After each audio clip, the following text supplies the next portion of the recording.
أو كان في فوضى خطاب أصلا؟ دايما في فوضى خطاب. لهلا في فوضى خطاب. حركة الشباب الفلسطيني بعتوا وفد من هيوستن راح على مظاهرات جورج فلويد. هل دورنا إنه إحنا نبني حركة تضامن، ولا هل إحنا جزء أساسي من حركة تحرير فلسطين؟ وإنت سألتني كمان إنه إحنا بنربط كتير بالمحلي. مرات مهم إنه نربط بالمحلي. 2021 عملت تحول بساحة أمريكا الشمالية، إنه إحنا أصلاً قادرين نقوم بهذا العمل.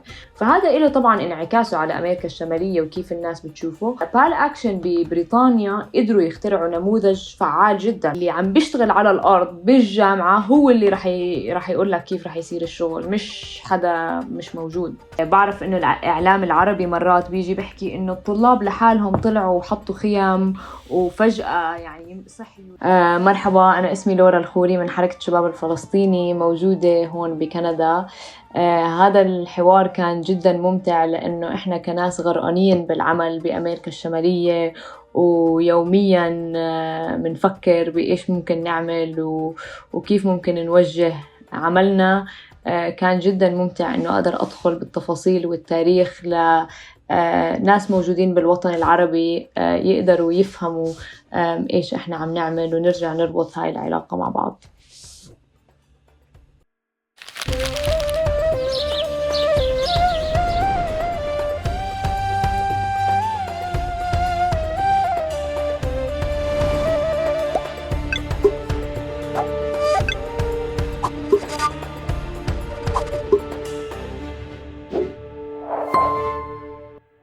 مرحبا وأهلا وسهلا فيكم في حلقة جديدة من بودكاست تقارب. معكم أنا أحمد البيقاوي، وضيفتي لليوم العزيزة لورا خوري. في حوارنا اليوم رح نخوض كيف ارتفع الخطاب والسقف السياسي للمجموعات العاملة والناشطين والفاعلين في الجامعات الأمريكية تحديدا، وفي جهات العمل ومنظمات العمل الفلسطينية في أمريكا على مدار آخر 10 سنين. مثل ما اللحظة في 7 أكتوبر سبقها أعوام من التنظيم وأعوام من الفعل والنشاطات، سبقها كمان أعوام من الأحداث والظروف والأفعال والتنظيم اللي رفع السقف وعزز الوعي السياسي، واللي خلاه يوصل للمحل المناصر لقضية فلسطين الفلسطيني ومقاومته مثل ساحات عربية تاني. قبل ما نبلش الحوار بدي أشكركم مقدما على دعمكم والاستثمار في محتوى تقارب ودعمه من خلال الرابط اللي موجود في الوصف. شكرا جزيلا على مشاركتكم معي من خلال الحسابات اللي موجودة كمان في الوصف. أسئلتكم، أفكاركم، مواضيعكم ومقترحاتكم للحلقات. تقارب بفضل هذه المقترحات بكون أقرب لكم دائما.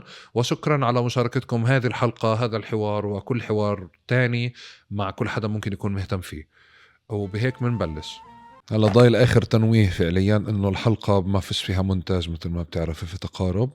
وان شوت من هلا، يعني اللحظة اللي قبل شوي للنهاية، وإحنا بنقدر نبلش تمام. إذا إحنا جاهزين.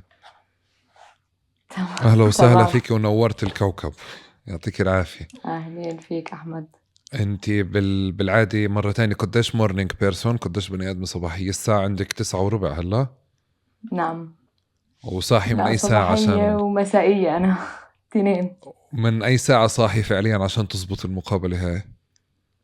7:30. 7:30. أوكي. وكم فنجان قهوة بتستدعي من الصبح؟ فنجان كبير. فنجان مش كبير. عربي بس. مش عربي أصلا. أنتوا في عندكم قهوة عربية؟ والله في كتير أنواع كمان. وزاكي؟ بس أنا عادة بجيبها من الأردن، يعني بن العميد. أوكي. بدل ما تشتري من عندك بالغالي بتجيبيها من عندك. بالضبط. دورة، أهلا وسهلا فيكي. شكرا انه زبطت المقابلة نسجلها مع الضغط اللي انت فيه وانتو فيه. وبالمقدمة من وراكي أنا حكيت يعني عشان ما تتفاجئ نفس الاتفاق تبعنا، بس بشكل أساسي بدي أجرب، يعني عندي فضول كتير أعرف أشياء، بس بدي تساعديني أن نضل حاطين إجرينا على أرضية الخطاب نفهمه أكتر. بس قبلها بدي أتعرف عليكي مثل ما أنت بتحبي. أخذ السطر الممل اللي موجود على جوجل عنك، غير كناري ميشن، اوكي. وبس التايتل وبعدين نتعرف عليك شوي زي ما انت بتحبي، فتفضلي. شكرا لاستضافتك إلي اليوم. أنا اسمي لورا الخوري. نشأت بعمان. أهلي أو عائلة أبوي نزحوا بال48 من يافا لإربد، ودرست في جامعة ميغيل بكندا. نقلت من عمان لكندا لأكمل دراستي بالهندسة الميكانيكية، وهناك بلشت أنظم مع الطلاب من أجل العدالة لفلسطين. وبعدها بعد ما تخرجت من الجامعة صرت أنظم مع حركة الشباب الفلسطيني اللي هي موجودة ب14 مدينة أمريكية وكندية وأوروبية، وبشتغل بشركات تكنولوجيا من لما تخرجت لهلأ. فهذا السطر السريع. هذا الممل. هذا الممل. تمام، بنبلش من الأول بشكل غير ممل على النشأة، وكيف بتحب تعرفي حالك بعيدا عن هذه الأشياء؟ أنا بحب أعرف حالي طبعاً إنه أنا من يافا. هاي قصة كتير صعبت لأفهمها بحياتي، لأنه جدي ما كان يحب يحكي عن كيف طلعوا من فلسطين وكيف نزحوا. كان ما بحب يتذكر هاي الأيام، كونها كانت أيام صعبة. فنزحوا لإربد، ومن إربد بعدين نقلوا على عمان لأسباب لأسباب العمل وكونها مدينة أكبر وفيها فرص أكبر. وأنا نشأت هناك. دايما كانت الهوية الفلسطينية جزء من العائلة، يعني دايما نحكي عن فلسطين. كانت عائلة وطنية بشكل عام، بس بدون يعني ما حدا كان عنده بتقدر تقول وعي فاعل. بتذكر يمكن أول إشي بتذكره لفلسطين كان بال2008-2009 الحرب على غزة. ولما كنت بعمان دائما كنت أتساءل حول فلسطين. بالمدرسة كان في قصة فلسطيني أردني. لا، أي حدا عاش بالأردن بيعرف إنه مين أهم، الفلسطينية ولا الأردنية؟ مين بنى الأردن، الفلسطينية ولا الأردنية؟ فهاي هي أشياء بلشت تشكل عندي وعي عن فلسطين. بس أكتر إشي بتذكره بنشأتي إنه إسرائيل هو إشي غير موجود، هو كيان غير موجود، أو رح يروح بيوم ما. وهذا كان الإشي اللي بتكرر كل الوقت. وكمان عنا بالعيلة الإشي التاني اللي كان بتكرر كل الوقت، إنه إحنا ما رح نرجع على فلسطين غير لما تتحرر، يعني كوننا لاجئين وتركنا وقتها. وأنا لهلأ يعني معاي الجواز الكندي، بس عمري ما رحت على فلسطين، يعني على هذا المبدأ اللي أنا نشأت عليه. وبعدها اجيت على كندا وبلشت أدرس هندسة ميكانيكية. والهوية الفلسطينية والعربية بشكل عام تغيرت، لأنه أنت بتكون عم تنشأ بمحيط كله عربي فلسطيني، فاهم هاي القضية موجودة، فيش نقاش حول هاي القضية أصلا، لمحيط فيه يهود، فيه صهاينة، فيه أجانب. حتى الناس اللي مع القضية الفلسطينية بتنظر لها بأشكال عديدة. فيش خط واحد اللي هو التحرير الكامل وعودة اللاجئين. فهون بتصير الهوية تتشكل بشكل إنه مين أنا، وكيف بجاوب على هاي الأسئلة، وشو التاريخ اللي إحنا لازم نحكيه للناس، وكيف بنقنع الناس بروايتنا، وكل هاي الأسئلة. فأنا كنت أدرس بالهندسة الميكانيكية، بس كل حدا كان يحكي إنه كان لازم أكون بالسياسة. لأنه الهندسة الميكانيكية على فكرة فيها كتير عرب وفيها كتير هنود، ويعني أكتريتها من الناس جايين من برا كندا. بس طبعا في دايما خوف، خصوصا لهاي الأجيال اللي بتكون هلأ جاي على كندا هاممها إنه تدرس ويصير عندها شغل وتحسن وضعها المادي. بس أنا كنت أرفض هذا المبدأ إنه إحنا بس لازم ندرس ونركز ما نحكي عن فلسطين، لأنه ممكن يأثر إنه إذا أنت بدأ بعدين تروح تشتغل بالطيران مثلا بعد الهندسة الميكانيكية راح يرفضوك لأنك كنت فاعل بموضوع فلسطين. فكنت دائما أنا الوحيدة اللي بجرب إنه أدفش الناس ضد هذا التفكير. وهناك بلشت يعني أنشط، وهلأ ممكن نحكي عن كيف صار هذا التغير وكيف بلشت أصير فاعلة في مجال التنظيم الفلسطيني بشكل عام بكندا. أنا في إشي غريب بالتليفونات والاتصالات معكم أنتوا الإخوة والأخوات في أمريكا، إنه سقفكم كتير عالي، يعني إحنا بنخاف عليكم أكتر من أنتوا بتخافوا على حالكم. فبكون أفكر إنه عادي أنت تحكي فعليا إنه أنا ربيت ونشأت بكذا كذا كذا كذا كذا، أو بفكر عنا انطباعات مغلوطة أو الواقع تغير عندكم. فيعني هذه فاتحة خير بأول الحوار هذا عشان بآخرها أفهم يعني إنه أنت إيه الناس عارفة وخاصة بمجال شغلك أكتر، يعني كمان أنه مجبورة تضلك تتعاطي مع الموضوع. طيب خلينا نستكمل نشوف التعارف أصلا كيف بتعرفوا حالكم، هذا إشي يعني قصة تاني. بس من ناحية تانية كيف بتحبيش يتم وصفك أو تعريفك؟ أكيد ما بحب لما حدا يسميني كندية. هذا أكتر وصف ما بحبه. يعني أنا بحمل الجواز الكندي، بس حتى لما الناس يقولوا لي أنت من الأردن بحكي لهم لا أنا من فلسطين. فهذا الوصف ما بحبه. وفي دفش مرات بالجالية العربية والفلسطينية من الخوف اللي أنت بتحكي إنه لا إحنا فلسطينيين كنديين، عشان يكون عنا الحقوق إنه نحكي عن السياسة أو يكون لنا دور سياسي، لازم نحكي إنه إحنا كنديين. وإحنا أو أنا شخصياً وكتير ناس زيي ناشطين بالقضية الفلسطينية برفضوا هاي الفكرة طبعاً، لأسباب عديدة ممكن ندخل فيها لاحقاً. بس إنه ما في داعي إنه إحنا نحكي إنه كنديين. ما في لاجئ بلبنان بحكي أنا فلسطيني لبناني، إحنا فلسطينية، حق العودة موجود عنا. فهذا لما ناس بيحكوا عني كندية يعني دغري بصححهم. الإشي الثاني اللي مرات الناس مثلا بتعرف عني إنه أنا ناشطة بالعمل الفلسطيني.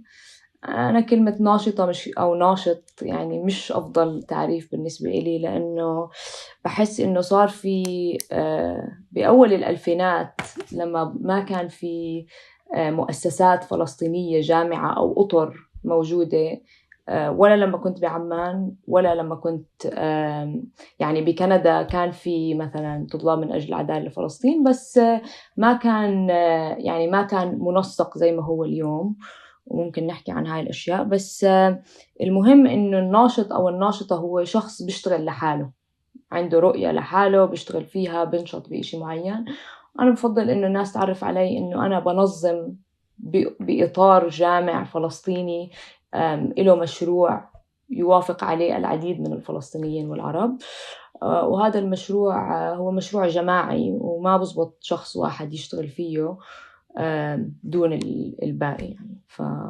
فهدول بتخيل هم الشيء اللي ما بحب الناس يعرفوني فيهم. بس ملفت. طب يعني ملفت أول مرة بسمع حدا بيحكي عن كرهه أو عدم تفضيله لوصف الناشط من مكان مختلف عن في فلسطين، شيء له علاقة بالNGOs أكتر. أنت بتحكي عنه بمحيطك هو بسياق فرداني أكتر، بسياق يعني ككارير أكتر. الناس بتصير الأكتيفيزم عندها طب والكف اللي أكلتيه لعملك فلسطينية، أنت طلعتي أول شيء من بيت مسيس لما طلعتي كندا أول شيء؟ بقدرش أحكي إنه بيت مسيس. أبوي بقرأ كتير، كان دائما يحكي لنا عن فلسطين. قرأت غسان كنفاني.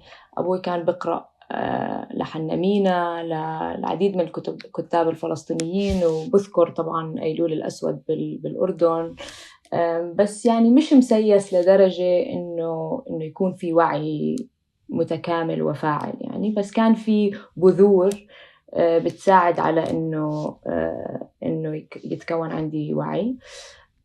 أول مشهد بتذكره، ما بتذكر أنا كتير الانتفاضة الثانية، كنت صغيرة، بس بتذكر مشهد العراق بال2003 ما بتذكر كتير إيش كان عم بيصير، بس بتذكر المشاهد على التلفزيون. بتذكر قد إيه أهلي كانوا زعلانين إنه إحنا كنا نروح على العراق وشو عم بيصير هلأ، بس ما بقدر أقول إنه هاد شكل عندي وعي. طبعا زي ما قلت لك كنت دايما بسمع إنه إحنا ما بنقدر نرجع على فلسطين لتتحرر كاملة. عمتي كانت دايما تحمل هذا الخطاب إنه حتى لو معنا جواز، حتى لو بنقدر ناخد فيزا، هذا مش. ودايما كنت أتساءل ليش، وكان عندي سؤال إنه بداله هذا كيان رح يزول، إنه ليش إحنا هالقد يعني كان صعب إنه نتخيل وإحنا صغار، لأنه أهلنا بيقولوا إنه لا، هاد كيان وإسرائيل رايحة ومش موجودة أصلاً يعني بالنسبة للفلسطينية. بس بنفس الوقت إحنا عنا صراع كامل مع هذا الكيان، وكان صعب فهم كل هاي الأشياء. بس مع مرور الوقت صار حرب 2008. بتذكر كنا نجمع مصاري إنه نبعث لغزة. صار أكتر من حرب، بس بتذكر 2008 كأول حرب. بس تم تشكيل الوعي كوعي فاعل لما اجيت على كندا. وبتذكر كنت بسكن الطلبة. هاي كان أول موقف يعني بتقدر تقول عقدني أو دفشني إنه أصير بدي أنشط أو أفعل هاي الهوية اللي كانت موجودة عندي كل حياتي. إنه كنت بتعرف على ناس موجودين بسكن الطلبة، وواحدة عرفت لي عن حالها إنه هي من إسرائيل. وبصراحة أنا بالنسبة لي هاي كانت صدمة. يعني أنا يمكن عمري ما تعرفت على حدا يهودي أو صهيوني بحياتي لهذاك الوقت. وبتذكر إنه ما عرفت كيف أجاوبها. كانت كمان لابسة النجمة، نجمة داوود، وانصدمت وما عرفت كيف أقولها إنه أنت العدو تبعي يعني. عرفت، هاي كانت أول نقطة بفكر بهذا الموضوع. وهي كان جوابها لما قلت لها إنه أنا فلسطينية وعشت بالأردن إنه أنتوا النيبرز تبعونا، أنتوا جيراننا. وهاي كانت لسه صدمة أكبر، لأنه هم بيحكوها هاي دايما، بس بيحكوها بطريقة يعني إنه هم فوق وإحنا تحت، إحنا الجيران اللي هم مسيطرين عليهم طبعا. وهذا دفشني إنه أصير أقرأ بدقة تاريخنا الفلسطيني، شو خطابنا اللي إحنا لازم نكون عم ندفشه، كيف أنا بجاوب على حدا إسرائيلي، كيف بقدر أناقشه. مع إنه أنا هلأ ما بناقش صهاينة، يعني غيرت رأيي، بس بوقتها كان السؤال إنه كيف أنا ممكن أتعامل بجامعة موجود فيها صهاينة، ممكن أنا لازم أحتك فيهم. فهذا هو السؤال اللي وجهني أكون أول إشي بدي أقرأ وأفهم بعمق صراعنا الفلسطيني. وتاني إشي بعد أكمل أسبوع طبعا تعرفت على عرب فلسطينية كتير، وشفت إنه في اجتماع لطلاب من أجل العدالة لفلسطين. رحت على أول اجتماع، ومن هناك بلشت مسيرتي بالتنظيم الفلسطيني في أمريكا الشمالية بشكل عام. طيب أنت عندك اليوم ناشطة وفاعلة في مجموعتين على الأقل، كيف أنا بعرف صح؟ أو حركتين؟ يعني بلشت بوحدة اللي هي لما تكون طالب تقدر تكون فيها، وبعدين انتقلت لتانية اللي هي شبابية للناس اللي بخلصوا الجامعة، اللي هي حركة الشباب الفلسطيني. تمام، أوكي. قديش أخذك وقت لاستوعبتي إنه أنت بدك تجربي تتفاهمي معهم أو تقنعيهم؟ لا كتير بسرعة. كتير بسرعة. كتير بسرعة، لأنه أول ما بلشنا نشتغل كان شغلنا بسيط. يعني كنا نوزع بيانات. أنا أول ما بلشت، يعني أنا اللي عم بحكي لك 2014 كان أول اجتماع، أول 2014. بعدين صار حرب غزة 2014، فهذا طبعا خض العالم. كان حرب طويل ودموي جدا، وكتير ناس غيرت رأيها عن فلسطين. يعني إحنا شفنا كل حرب على غزة كان يصير في تحرك بالشارع ووعي يتشكل عند الأجانب وعند العرب. لأنه أول إشي الجالية العربية تشوف كيف الحكومة الكندية اللي هي بتآمن فيها مرات كيف بترد على هاي الجرائم والحكومات العربية والأوروبية وإلى آخره. وتاني إشي إنه يتشكل وعي عند الناس إنه كيف أنا قادرة أشوف كل هاي الناس بتموت، أو إنه في إسرائيل اللي عم ترمي قنابل بهذا الشكل وبتدمر مستشفيات ومساجد وبيوت، وأنا بقدرش أعمل إشي عن هذا الموضوع. فهذا شكل وعي لكتير ناس. بعد حرب 2014 جربنا بس ناخد على اتحاد الطلبة بجامعة ميغيل إنه إحنا بس بدنا ندين هاي الحرب وقتل الأبرياء بهاي الحرب.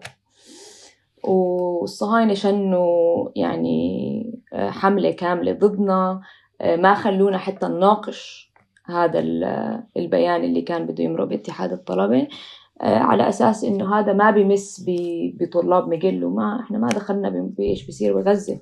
فعلى هذا الأساس ما خلونا نناقش هذا الموضوع. ومن هاي المرحلة لاحظت إنه هدول الناس لا يناقش معهم، في الناس اللي بالنص اللي إحنا لازم نشتغل عليهم ونورجيهم خطابنا وصراعنا. بس هذا لا يعني إنه ما في صهاينة أو يهود بتحولوا من إنه غسيل الدماغ اللي بيصير لهم وهم بالمدارس العبرية والإسرائيلية لأنه يصيروا معنا وضد الصهيونية. وفي يعني كتير ناس في كتير ناس شو؟ في كتير ناس يعني أنا شفتها راحت على البيرث رايت اللي هو الرحلة اللي ببلاش اللي بيبعتوك إذا أنت يهودي تروح تكتشف إسرائيل، وبعد ما رجعوا لاحظوا إنه هاي أكاذيب كبيرة وصاروا ضد الصهيونية ومع تحرير فلسطين. طيب لورا، بنفع بتتذكري انه ب 2014 انت رحتي بمستوى وعي سياسي ما، كيف بتحكي لي كيف توصفيه مش بيت مسيس، بس مع هيك اظن ب 2014 شفتي في نقاش طلاب من اجل العداله او بالجاليه او بغيرهم، كونك جاي من الاردن يعني، تناقضات ما او نقاشات بالنسبه لك كانت غريبه. بنفع ترجعي تتذكري جانب منها تشاركيني اياها في حينها؟ أكيد. بال 2014 كان يعني بداية بالجامعات الحكي عن المقاطعة وسحب الاستثمارات.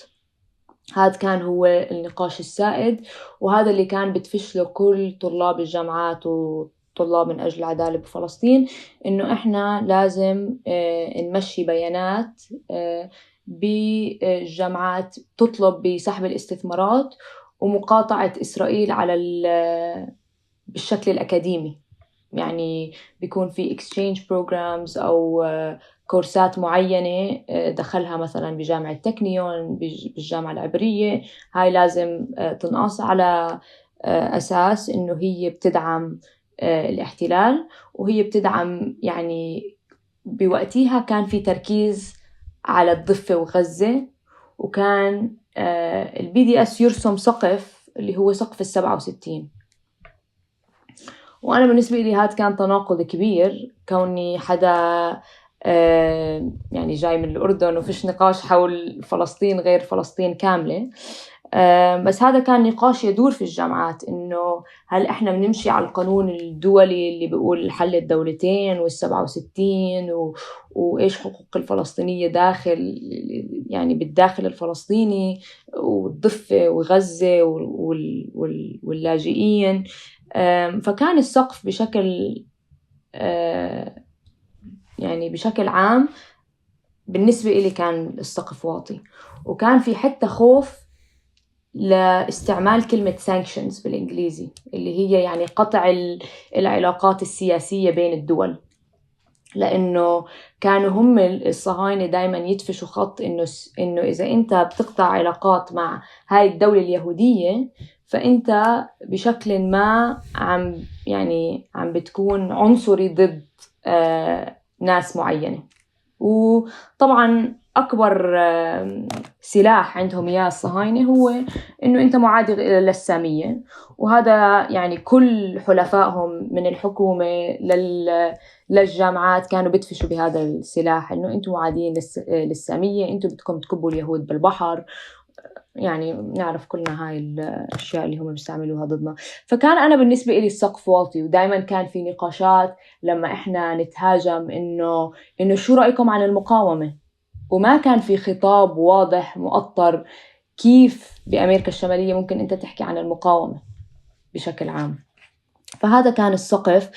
وأنا بتذكر كمان أول بيان إحنا بس حكينا سحب الاستثمارات، لأنه كان في خوف إنه إذا حكينا كلمة sanctions رح تنشاف بشكل معين. فكنا دايما نفكر إنه كيف الناس رح تشوف إيش إحنا رح نحكي.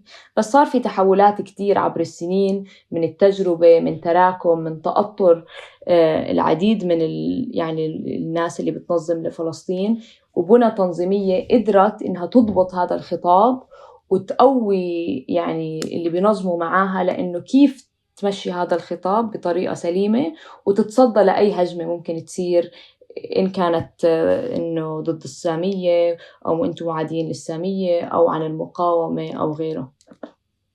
طب بدي أكمل معك بحرب 2014، لأنه بتوقع هاي كانت أول المراحل أو أولى المراحل الحديثة اللي جيالنا يعني بتشوفها، اللي فيها الضحية قوية يعني، واللي بيطلع بمجموعة من المطالب وحامل خطاب سياسي أو بمعركة صغيرة محدودة، وكانت في 10 مطالب ونقاشات داخلية وخارجية كتير.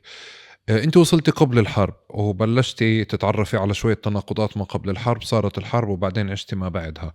بنفع تحكي لي هذه الحرب فعليا شو كان أثرها على مستوى ذات النقاشات أو المساحات اللي انت بتحكي لي عنها؟ الأثر كان إنه قدرنا نقنع العديد من الناس، وأنا هون بحكي العرب والمناصرين يعني ما بحكي عن الصهاينة، إنه هذا النظام الصهيوني والكيان الصهيوني هو كيان مجرم بشكل عام، وإحنا ما في داعي نتناقش بإذا هو مجرم بغزة ولا مجرم بالداخل الفلسطيني ولا مجرم يعني هو مجرم على كل الحالات. وقدرنا كمان إنه من خلال نقاشات سياسية عديدة ومن خلال نشوف كيف ردة فعل الصهاينة بغض النظر إيش إحنا بنحكي، ردة فعلهم نفس الإشي. فصار النقاش إنه ليش إحنا ما بنحكي بالمقاومة وهي حق شرعي للفلسطينيين. فهون يعني بلش إنه يتطور الخطاب بهذا الشكل. بس ما بقدر أحكي إنه بال2014 وصل الوعي بأمريكا الشمالية لأنه الناس تقدر تحكي بتحرير فلسطين من البحر للنهر بالجامعات خصوصا. يعني كانت الجامعات مذبحة، لأنه بال2014 بلشت الكنيري ميشن اللي هي منصة بتصور الناشطين أو اللي بينظموا من أجل فلسطين، وبتكتب يعني بتقتبس لهم من الفيسبوك، من أي جريدة أو أي إعلام بيعملوه، بتحط صورهم. والفكرة منها إنه يقولوا إنه كل هدول الجماعة معادين للسامية وممنوع يشتغلوا، وإنه هي آلية تخويف طبعاً يعني، وترهيب أي حدا بيشتغل لفلسطين. وهذا يعني هاي السلاح اللي هم بيستعملوه لأنه يجربوا يشنوا هجمة على أي حدا ويخوفوا أي حدا. وبهداك الوقت هاي كانت تشتغل، يعني كتير ناس أنا بعرفها كانت تقول لك لا أنا يعني بفضل أضل بمساري وألاقي شغل، وكانت تخاف من هاي الأشياء. بس كان في جيل من الناس طلع على كنيري ميشن ولاقى شغل وقدر يثبت إنه إحنا ممكن نشتغل لفلسطين، وحتى لو كان في ثمن. يعني بوقتها كنا نفكر إنه في ثمن وكنا قابلين إنه ندفع هذا الثمن، بس كمان أثبتنا للناس التانية إنه الثمن مش زي ما هم بيحكوا، وهاي بس آلية تخويف عشان الناس ما تشتغل لفلسطين. وهذا كمان كان يعني مهم لأنه يبني الأرضية للجيل اللي بعده إنه يكسر حاجز الخوف. طيب ما بعد محطة 2014 بنفع تحكي لي كمان محطة كانت محورية أو كان لها أثر مهم بنفعش نتجاوزه؟ في محطات كتير، بس 2016 كانت مهمة لأنه أنا بتذكر إنه قعدنا يعني خلص إحنا كنا كل فصل نجرب نمرق بيان عن فلسطين، إن كان سحب استثمارات لحاله، إن كان إنه ندين الحرب على غزة، بس بعد تجارب عديدة فشلت قلنا إحنا رح نرفع السقف ورح نحكي الثلاث أشياء: boycott, divestment وsanction، لأنه هدول الجماعة ما رح نقنعهم، وإحنا علينا إنه نقنع الناس اللي بالنص. ولأنه خسرنا أكتر من مرة، يعني أنت لما تخسر كمان الناس بتشوف الحقيقة المرة، يعني بتشوف إيش هم عم بيحكوا وإيش أنت عم تحكي، فأنت بتكسب ناس لجهتك لأنه هم بنجنوا فعليا. يعني لما يصير أي إشي دخلوا بفلسطين بيصيبهم جنون، بيصيروا يطلعوا بيانات يمين وشمال إنه إحنا ضد السامية، إنه إحنا اللي منظلمهم لليهود وللإسرائيلية. فبيصير في ناس بالنص بتشوف الحقيقة، وهاي الناس أنت بتكسبها لإلك. فصار عندنا مجموعة كتير أكبر مستعدة تشتغل، فأخذنا فصل واشتغلنا على الBDS كامل، إنه اتحاد الطلبة يمشي، وبنينا تحالف كبير بالجامعة ما كنا قادرين نبني قبل، لأنهم شافوا إنه في وهم هدول اللي بنبني معهم تحالف هم ناس بتشوف إنه عندها كمان حركة تحررية بشكل أو آخر، مثلا السود، السكان الأصليين بالجامعة، في أكتر من مجموعة اللي هم كمان حركات تحررية. فقدرنا نبني تحالف كبير، وقدرنا نمرق هذا البيان باتحاد الطلبة يعني بفراغ كتير أكبر. وطبعا يمكن جزء منه إنه هم قالوا خلاص هدول الجماعة مش راح يفوزوا لأنه إحنا فزنا أكتر من مرة، فإحنا قدرنا نفوز. بس هنا شكل لي وعي تاني. بنفع معلش عشان بس أحكي مين إحنا وين، يعني بتحكي إحنا وفزنا طلاب، إحنا طلاب من أجل العدالة بفلسطين. فزنا باتحاد الطلبة كله تبع ميغيل اللي هو بيمثل كل الطلاب، إنه يمرق بيان إنه اتحاد الطلبة عندها يعني زي يعني لازم تروح للجامعة وتدفش لأنها تسحب استثماراتها وتقطع كل صلتها مع الحكومات الإسرائيلية أو الجامعات الإسرائيلية بشكل عام. فوقتها شكل عندي وعي تاني اللي هو كيف بيشتغل اللوبي الصهيوني بأمريكا الشمالية.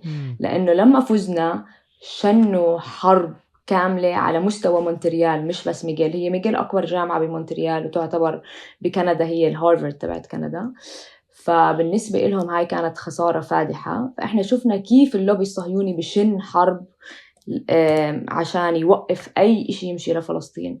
أول إشي لأنه ميغيل public، يعني جامعة مفتوحة لكل حدا لأنه الحكومة تملك جزء منها. قدرنا نعمل إشي اسمه access to information request، يعني أنت بتطلب معلومات داخلية لأنه هي public بيقدروا يعطوك إياها. فإحنا طلبنا معلومات داخلية حول الإيميلات اللي بتتداول داخل الجامعة عشان نشوف كيف الجامعة عم بتفكر أو كيف عم تتحرك، لأنه طبعاً كانوا يبعتوا إيميلات إنه إحنا ضد، ووصلوا لدرجة إنه يهددوا اتحاد الطلبة إنه يفصلوه عن الجامعة. تمام. فإحنا شفنا بعدين صارت كل المؤسسات اليهودية الصهيونية اللي موجودة بمونتريال تبعت إيميلات لكل حدا بيعرفوه يقولوا لهم ابعتوا أولادكم وأحفادكم على ميغيل إذا عندكم أحفاد بميغيل عشان يصوتوا ضد هذا الموضوع.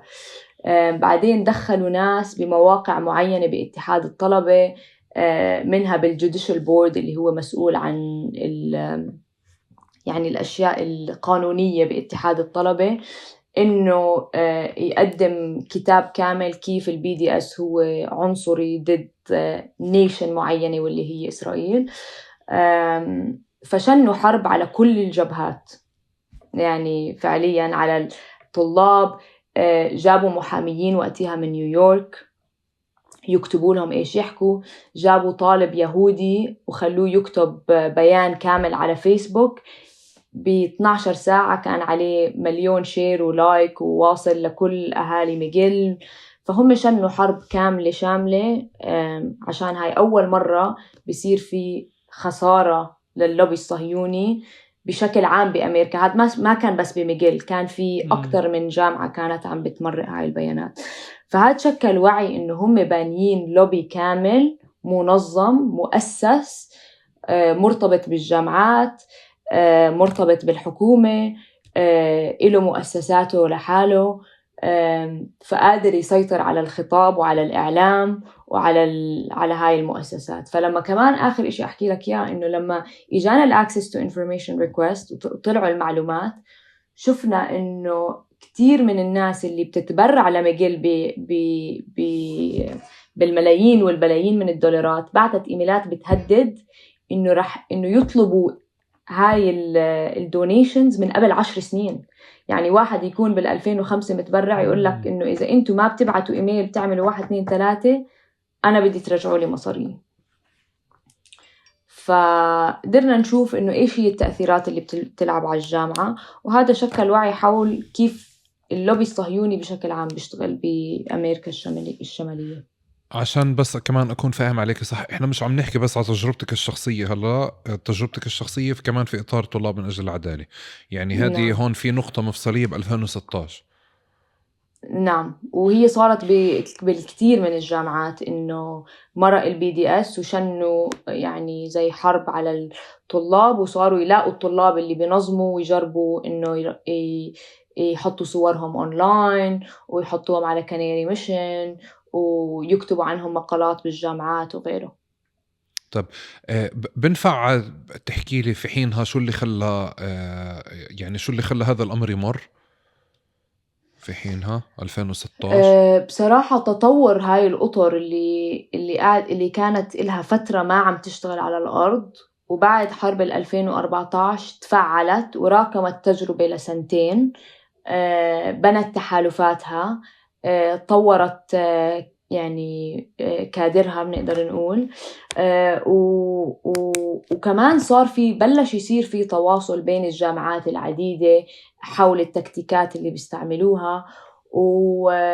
وهي حرب 2014 كمان يعني ساعدت إنه يكون في مثال حي لكيف إسرائيل هالقد مجرمة، وهذا ساعدنا لأنه يصير في قاعدة بالجامعات قابلة بهذا الحل، مع إنه كان سقفه بالنسبة لنا واطي يعني للفلسطينية، بس قدرنا نجمع حوله قاعدة كبيرة على القليلة يعني بتبني أول خلينا نحكي قاعدة لأنه يكمل العمل الفلسطيني بالجامعات. طب 2016 عم نحكي كمان لما بتحكي كمان BDS المفروض إنه إحنا بنحكي عن حركة، وأنتوا طلاب من أجل العدالة كمان منظمة أو حركة. ففي حينها أنتوا تبنيتوا الدعوة اللي هي الكول تو أكشن اللي طلعوها، ولا كان في أصلا علاقة تنظيمية على مستوى ما بين طلاب من أجل العدالة والBDS؟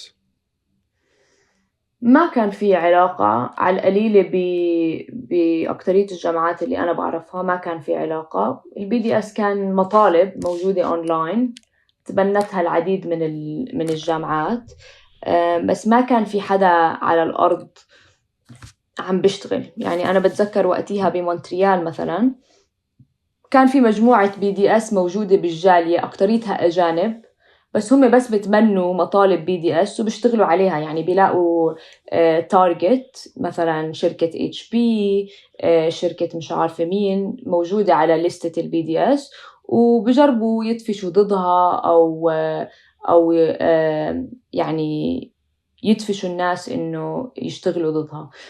بس ما كان في ناس على الأرض عم بتوجه على التكتيكات، على الاستراتيجيا، أو بتدرب الناس حول إنه كيف أنت ممكن تمرق. هلأ الBDS بشكل عام كان يتابع مثلا إنه هاي الجامعة مرقت BDS ويكتب على الويب سايت تبعه، بس ما كان في علاقة تنظيمية، ولا كانوا يعرفوا إيش عم بيصير على الأرض بالجامعات، ولا كانوا يوجهوا.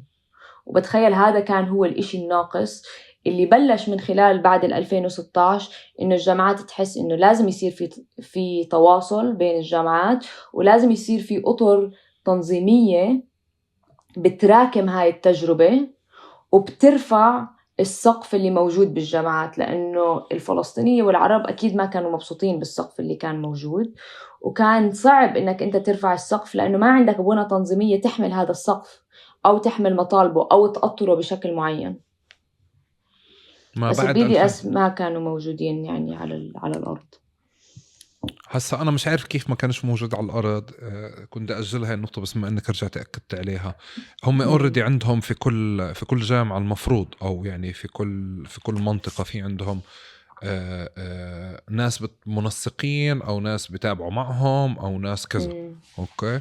وبعتقد إنه كان في جدل ونقاش أصلا بين طلاب من أجل العدالة بين الأس جي بيز أو الان اس جي بي والبي دي اس، يعني بالسنين اللي أنت عم تحكي عنها. فيمكن كان في نقاش تنظيمي أكتر اللي عرقل التعاون، صح؟ بس هو كانوا موجودين، يعني كانوا موجودين كانت كتير ناس متبنية.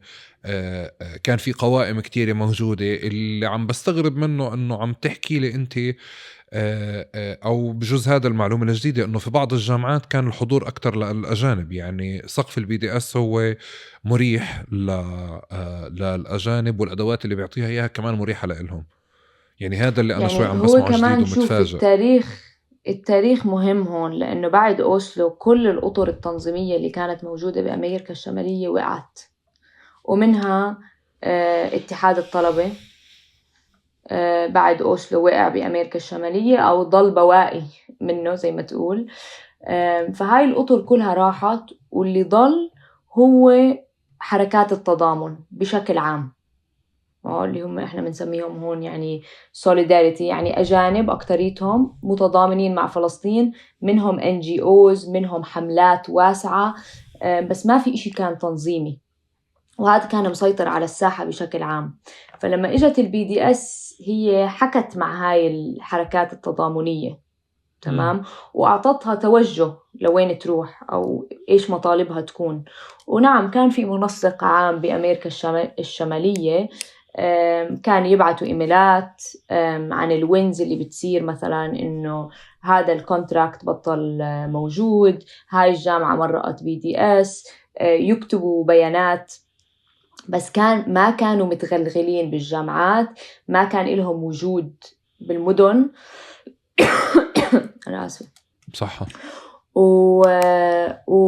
وما كان في تنسيق، تمام، بس كانوا يطلعوا بيانات كل فترة وفترة عن مواقفهم، وتطلع هاي من البلد أو من المنسق العام اللي موجود بأمريكا الشمالية. بس ما كانوا بنسقوا بين الجامعات أو بين المدن اللي بتشتغل على البي دي اس. هي كانت call to action، أي حدا بيقدر ياخدها ويشتغل عليها. طيب بعد 2016 احكي لي عن كمان محطة اللي بتحسي انه هي كمان على مستوى الخطاب مهمة. هلا أنا بعد ما خلصت من الجامعة يعني زي ما حكيت لك كان الخطاب أوطى من ما بحب، وبعد ما شنوا هاي الحرب صار في يعني بتقدر تقول شخصيا صار عندي شوية يأس من الحركة بأمريكا الشمالية. لعبين ما تعرفت على حركة الشباب الفلسطيني بأوائل 2021، لأنه هي كانت موجودة أكتر بأمريكا الشمالية، وبعدين امتدت لكندا بال2019 بتورونتو، بلشت بمونتريال بال2021. وأول ما حكيت مع حركة الشباب الفلسطيني أول إشي سألتهم إنه أنا بالنسبة لي أهم إشي السقف وطريقة التنظيم، إنها تكون ناس متغلغلة بالجالية، يكون إلها يعني لأنه بالجامعات كان مرات إنه انغلاق على ناس معينة بتوافق معك وهذا هو يعني ما في حدا بشبكك مع الجالية العربية بشكل عام، الجالية ما بتعرف إيش عم بيصير بالجامعات وإلى آخره، والسقف كان واطي. فحركة الشباب كانت هي بانية إشي بربط ما بين الجالية ما بين الطلاب، وبلشت يعني تتطور لأنها تكون إطار قادر يرفع الخطاب، قادر يحكي بالمقاومة، وقادر يطور وينسق ما بين عدة مدن، ويطور الكادر تبعه لأنه يكون قادر يقوم بالمهام اللي إحنا لازم نقوم فيها بأمريكا الشمالية وبدورنا بشكل عام. فهون كان يعني هاي كانت المحطة نقدر نقول الثالثة اللي أنا انخرطت فيها. وبلشت أشتغل مع حركة الشباب الفلسطيني بالضبط قبل حرب 2021 أو طيب سيف شو القدس. سقفهم؟ انت كنت محبطة وانتوا في امريكا، نعم. مش كتير بعاد الطلاب من اجل العدالة عن حركة الشباب الفلسطيني، يعني على مم. مستوى الخطاب في فوارق بس مش كتير يعني. بس مم. ليه كنت محبطة وحركة الشباب الفلسطيني اعطتك دفعة على مستوى الخطاب ليه؟ هلا أول إشي من وقت ما أنا كنت بنظم بالجامعات لل 2021 طلاب من أجل العدالة لفلسطين تطوروا كتير. صاروا يعملوا مؤتمرات سنوية من خلالها كان موجودة فيها حركة الشباب الفلسطيني، كان من خلالها يتم ورشات و يعني ورشات عمل ونقاشات واسعة قدرت تحرك الخطاب وتضبطه وكمان تحرك التكتيكات اللي بيستعملوها هاي الجامعات وكيف يستعملوها وشو التحالفات اللي يبنوها، شو الحملات اللي لازم يعملوها بالجامعة وكل هاي الأشياء. هاي قدرت إنه تعلي السقف للطلاب من أجل العدالة لفلسطين. وحركة الشباب بنفس الطريقة اللي هي إنه قادرة تنسق ما بين عدد كبير من المنظمين من أجل فلسطين بإطار واحد، قادر يوضح خطابه بشكل واضح. وأهم إشي قدرت تعمله حركة الشباب الفلسطيني إنها تتغلغل في الجالية العربية والفلسطينية غير عن إنه تكون بحركة التضامن. فهي بنت قاعدة شعبية عربية وفلسطينية سقفها عالي، قادرة تحكي بالمقاومة بشكل عام، وقادرة تدفش إنه إحنا واجبنا نبني حاضنة شعبية عالمية للمقاومة. وهذا كان اللي إحنا بنجرب نعمله. وبعدين إجت حرب 2021 وورجت إنه إحنا يعني حركة الشباب الفلسطيني كانت جاهزة إنها تلقف هذا الحراك اللي أول مرة بنشوفه بأمريكا الشمالية. وإذا ما كان في هاي الحركة كان ممكن يصير في ضربة على العمل الفلسطيني. طب آه. كملي. لا انا لا بس خلاص نكمل. لازم لا فيك تكملي طبعا يعني. كملي، انا اسف قاطعتك، بس لازم انوه انه انت عشان تطلع على ورقه او دفتر هدف، يعني فضول ممكن يجي عند المشاهد او انه انت مش عم تقري، انت بس مغششه حالك او محضره انه اي في كلمه ممكن تكون لا مش أنا متاكده كمان من بس عم معناها. بطلع لتحت وما حتى عم بقرأ يعني. لا عم بتطلع هيك قاعد انه لا هاي نفس الحركه الماضيه، هي مش عم تقرا من ورقه. لا بس في نقاط بحسها مهمة، ومرات لما الواحد يحكي كتير بنسى عنها. بس لا ما عم بقرأ أبدا. طب أنا بدي أسألك أنت قبل 2021، لأنه بالنسبة لي واضحة 2021 يعني ما بعدها، وكتير من ذاكرتنا يعني ذاكرة حديثة. بس إحنا لما بنحكي عن حركة الشباب الفلسطيني عم تحكي لي أكتر، عم توضح. بس بنفس الوقت بتذكر إنه كان في نقاشات إنه الحركة عم بتموت أصلا. يعني طلاب من أجل العدالة كانوا كمان بيشتغلوا بشكل يعني أفقي، تمام، عم بتنظموا وبيشتغلوا. ما فيش هذا الدفع على مستوى الخطاب أو على مستوى التنظيم. وكمان حركة الشباب الفلسطيني، لور عندي فضول أعرف شو اللي عمل هذه الدفعة على مستوى التنظيم وعلى مستوى الخطاب، اللي بمرحلة ما إحنا تفاجأنا إنه إيه PYM يعني من أشهر أو من سنة وزيادة كنا بنحكي أو بنناقش أصحاب أو الناس من جيالي إنه رح تستمر أو لا. الأفضل يعدموها ويصير في أطر تاني ولا لا؟ الأفضل ينشغل على مستوى مجموعات وحراك ولا تضل حركة شاملة واسعة؟ فشو اللي صار؟ شوف، حركة الشباب الفلسطيني هي كانت شبكة عالمية. طبعا بعد أوسلو راح اتحاد الطلبة، كتير من كادر اتحاد الطلبة ما كان عارف وين يروح، فبلشوا شبكة كانت بإيطاليا، السويد، سوريا، الأردن، أمريكا، وعدة مدن تانية. وهي شبكة كانت عملت أكتر من مؤتمر إنه ترجع تجمع الشباب الفلسطيني، إنه إحنا لا نقبل بأوسلو وفي مشروع تحرري بدنا نرجع نبني باتجاهه. فالPYM وقتها كانت شبكة بلشت تبني بهذا الاتجاه. ومن ثم صار في محاولة لأنه يحولوها لحركة بعد عدة مؤتمرات صار فيها بيانات حول إيش سياسة الحركة أو الشبكة وتحولت لحركة. وبعدين صارت حرب سوريا، وكان في طبعا أفرع بسوريا وبلبنان وبالأردن، وزي ما بنعرف إنه حرب سوريا يعني انعكست على كل الأطر. حركت كتير ناس أول إشي من مخيمات سوريا للبنان، ومن لبنان لأوروبا، فكتير من الناس تحركت، بس كمان عكست حالها وسياساتها على كتير من الأطر. فكتير من الناس ما قدرت تضلها تنسق. أكيد صار في خلافات سياسية حول هاي السياسات، وانحصرت الحركة بأمريكا الشمالية وبسان فرانسيسكو وبكاليفورنيا بشكل خاص. ممكن تعطيني اسم شارع كمان، يعني على قد ما في دلالة على قد ما كانت محصورة. قد ما انحصرت يعني كانت قد هيك وانحصرت.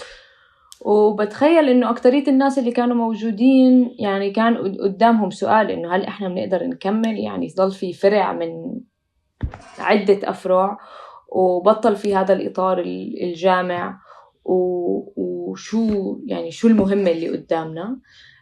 بس ناس كملت، وكمان صار عندك تراكم تجربة لمنظمين كانوا بطلاب من أجل العدالة لفلسطين. لازم تروح محل، يعني مش رح تتخرج وتقول لك إنه أنا خلص نسيت فلسطين لأنه هلأ تخرجت من الجامعة، فبدها تنشط بمحل ما.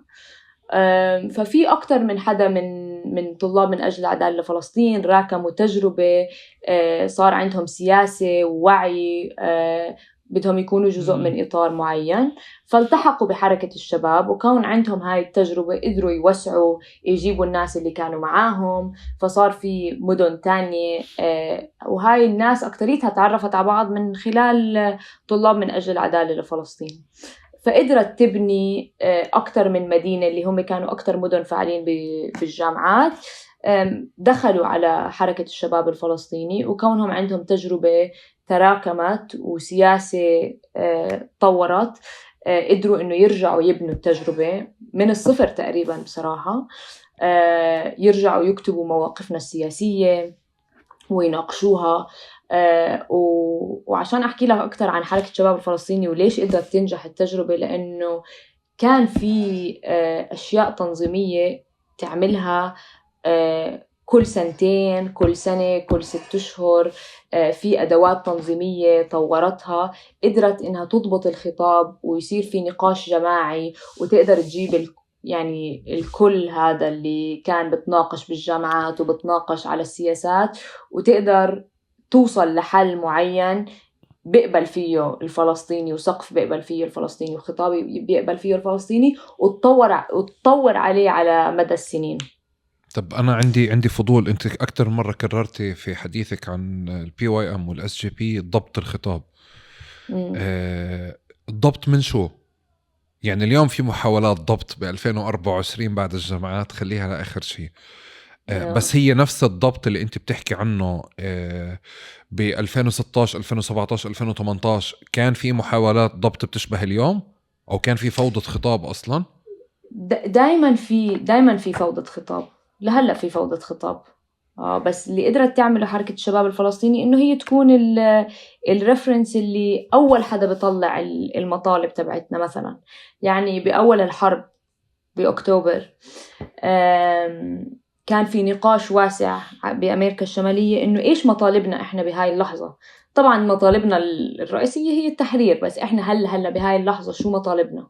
وكانت كتير ناس بتقول إنه وقف إطلاق النار ما بزبط يكون مطلب، لأنه أنت عم بتكون ضد المقاومة والمقاومة بدها تحارب. وكان في نقاشات عديدة حول إنه إيش عن جد اللي مطلوب منا بهذا الوقت. بس حركة الشباب الفلسطيني قدرت تضبط إنه لا، اللي إحنا بحاجة إله عشان المقاومة تراكم،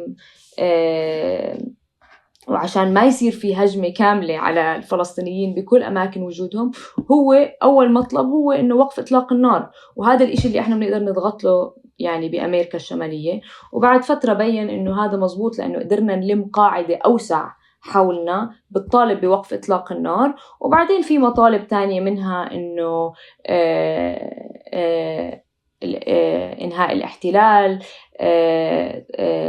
تبييض السجون،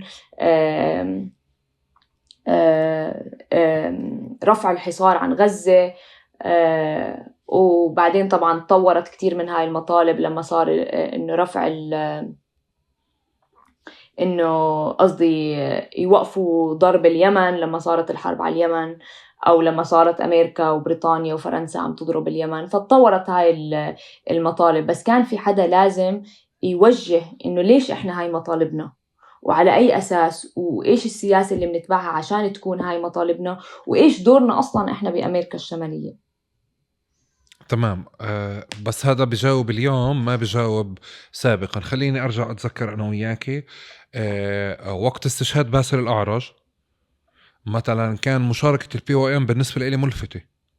يعني إنه لا مش قاعد الإشي، يعني مش ضابطة صورة باسل PYM بخيار باسل مع PYM.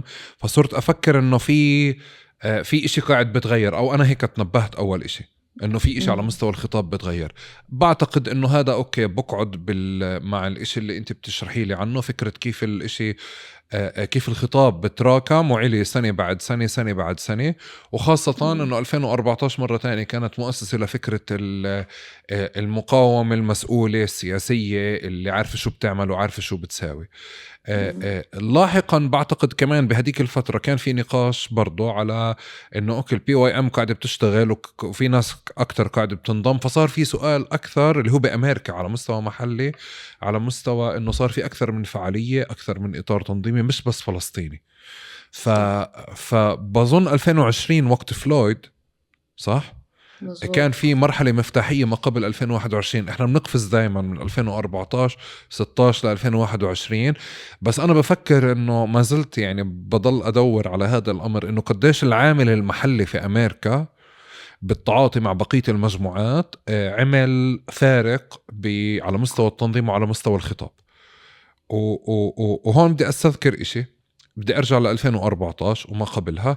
بعتقد انه دائما كنتوا او احنا نشوف انه انتوا كنتوا دائما بدكم تلاقوا ارضيه مشتركه مع الامريكان، مع الاقليات اللي موجوده، وخطاب فلسطين بتحاولوا تحكوا انه طول كلمه بتشبه XYZ مثلا في امريكا، او مخيم نور شمس بيشبه كذا هناك.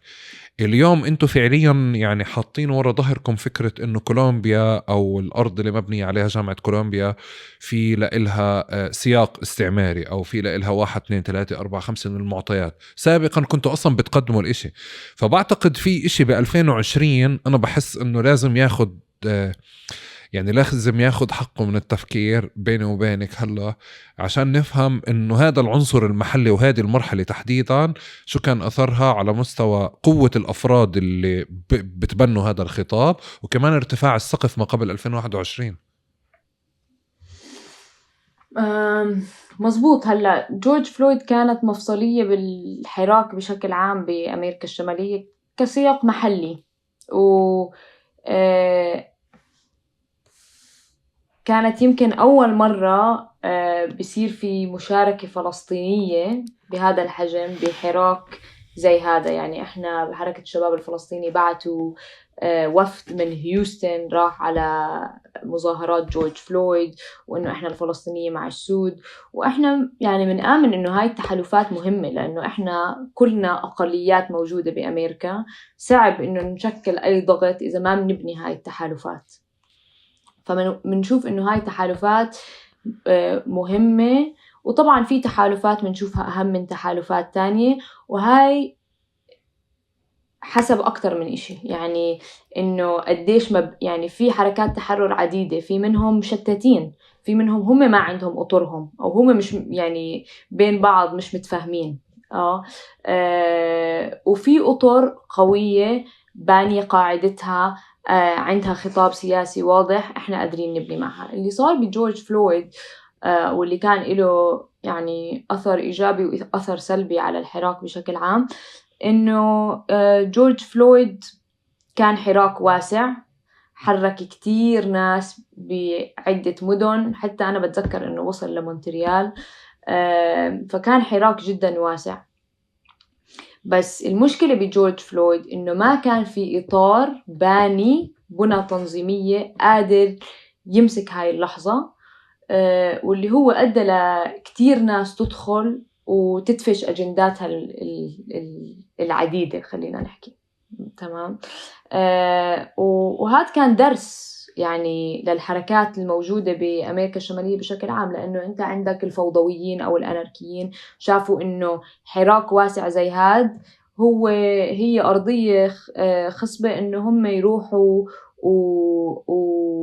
ويمشوا الأيديولوجيا تبعتهم اللي هي التكسير والتخريب، وإنهم بس يكونوا ضد الدولة وضد البوليس عشان يكونوا ضد الدولة وضد البوليس بدون مطالب واضحة. تمام. يعني تكسير سيارات، شفنا صور لحرق السيارات. هاي طبعا أثرت بالوعي السياسي تبعت الشباب بشكل عام بأمريكا الشمالية، والحراك بشكل عام أثر. بس هو راح لمحل يعني بعد هذا الحراك تفكفكت حركة السود بأمريكا الشمالية، وما كان في إطار جامع قادر يرجع يجمع ويعمل consolidation للحراك اللي صار. بالعكس صار في طوش وتشتيت للحركة بشكل عام. فإحنا تعلمنا كتير بكيف هم خاضوا التجربة، كيف الحراك صار، كيف وجهوا الحراك وكل هاي الأشياء. بعرفش إذا هذا بجاوب على سؤالك، بس نعم بجاوب. ومن مكان تاني كمان ما قبلها كان في يمكن اللحظة هي اللي حسمت نقاش كان دارج إنه إحنا بدنا نتشارك وبدنا نشتغل على مستوى محلي ولا بدنا نضل نشتغل على مستوى فلسطين فقط. هذا مهم كتير. شكرا الله يخليك. الشفت إيه؟ شكرا الله يخليك. أهم إشي صار إنه مزبوط حركة الشباب الفلسطيني رجعت تجذرت باللي بيصير بالأرض على فلسطين. يعني كان في تفكير، بقدر أحكي بالطلبة وبحركة الشباب الفلسطيني قبل يمكن باسل الأعرج، إنه إحنا عم نجرب نبني تجربة خارجية بتدعم يعني حركة التحرر الفلسطيني، بس مش موصولة فيها بشكل واضح، ومش يعني ما بتتابع بالضبط إيش عم بيصير بفلسطين. هي بتشن حملات عالمية مثلا لرفع الحصار، يعني هيك أشياء بتضغط بمحلات معينة، بس هي مش متجذرة بالجالية. هذا أهم إشي. ومش متجذرة بإيش عم بيصير بفلسطين والتحركات السياسية اللي عم بتصير بفلسطين. فهذا تغيير مهم صار عبر نقاشات عديدة وإعادة نقاشات مواقفنا السياسية بشكل عام، وإعادة تفسير محلياً إنه إحنا إيش دورنا كفلسطينية وعرب موجودين هون. هل دورنا إنه إحنا نبني حركة تضامن، ولا هل إحنا جزء أساسي من حركة تحرير فلسطين، واللي هي كانت تاريخياً موجودة من السبعينات والثمانينات، إنه كان في فلسطينية وعرب بينظموا قد ما في ناس بتنظم بلبنان. يعني أكيد الشكل مش نفس الإشي، بس التفكير اللي كان لازم يتغير من إنه إحنا متضامنين مع فلسطين، لأنه إحنا فلسطينية جزء من هذا المشروع الوطني بكل أماكن تواجدنا. وإنه لازم كمان إحنا نشبك ما بين، يعني صار في كمان إعادة شبك بين المخيمات بلبنان والعديد من القوى اللي موجودة بالمنطقة وإلى آخره. يعني منها مثلا الPCC اللي هو النادي الثقافي بلبنان، اللي هم عندهم تجربة طلابية يعني مؤسسات. بنينا أول مؤسسة حركة الشباب الفلسطيني بسان دييغو، اللي هي كانت بتساعد اللاجئين السوريين. فهاي كانت تجربة كمان تانية ساعدت لأنه إحنا نتجذر بالقاعدة تبعتنا اللي هم الناس اللي عم تيجي جديد. إيش اللي إحنا عم نعمله، غير إنه إحنا عنا خطاب سياسي. لازم كمان نركز على إنه ندعم جاليتنا عشان هي تقدر أصلا تتسيس وتكون فاعلة سياسيا. لازم يكون عندها أقل يعني إشي، إنه يكون عندها بيت، يكون عندها شغل، يكون عندها تأمين صحي وكل هاي الأشياء. فأول مؤسسة بنيناها كمان غيرت تفكيرنا عن كيف إحنا بنفكر عن جاليتنا، إنه إحنا مش بس نتضامن مع الناس وإحنا مجموعة من النخب اللي بتنظر عن فلسطين. لا، صار في تغير إنه إحنا بنتغلغل بجاليتنا، إحنا بنجمع بين كل القوى والتحالفات الفلسطينية والعربية أولاً، وبعدين الحركات التحررية الثانية، ومنشوف إنه حركة الطلبة هي العمود الفقري للحركة بشكل عام. وكل ما إحنا ساعدنا على تنظيم الحركة الطلابية كل ما انعكست إيجابياً على حركة الشباب الفلسطيني، لأنه هو هذا نفسه الكادر اللي ببلش بالجامعات وبعدين بتطور وبيصير بحركة الشباب الفلسطيني. طب بنفس الوقت اللي انت بتحكي عنه واحنا هيك ماشيين فيه، بالمقابل كان في شكل تهليل واحتفاء أكتر بوصول أمريكان من أصول فلسطينية للكونغرس، واللي فتح نقاش على مستوى محلي على مستوى السياسة الداخلية. بمعنى انه اذا انت عم بتشدي وترفع السقف من هون، البعض بقول انه لا، احنا لازم نضبط، عشان هيك مسكت كلمة ضبط انا، انه بدنا نضبط شوي الخطاب، لانه هلا احنا بمرحلة حساسة وعم بتصيدوا لنا وعم بشيلوا 1 2 3 4 5.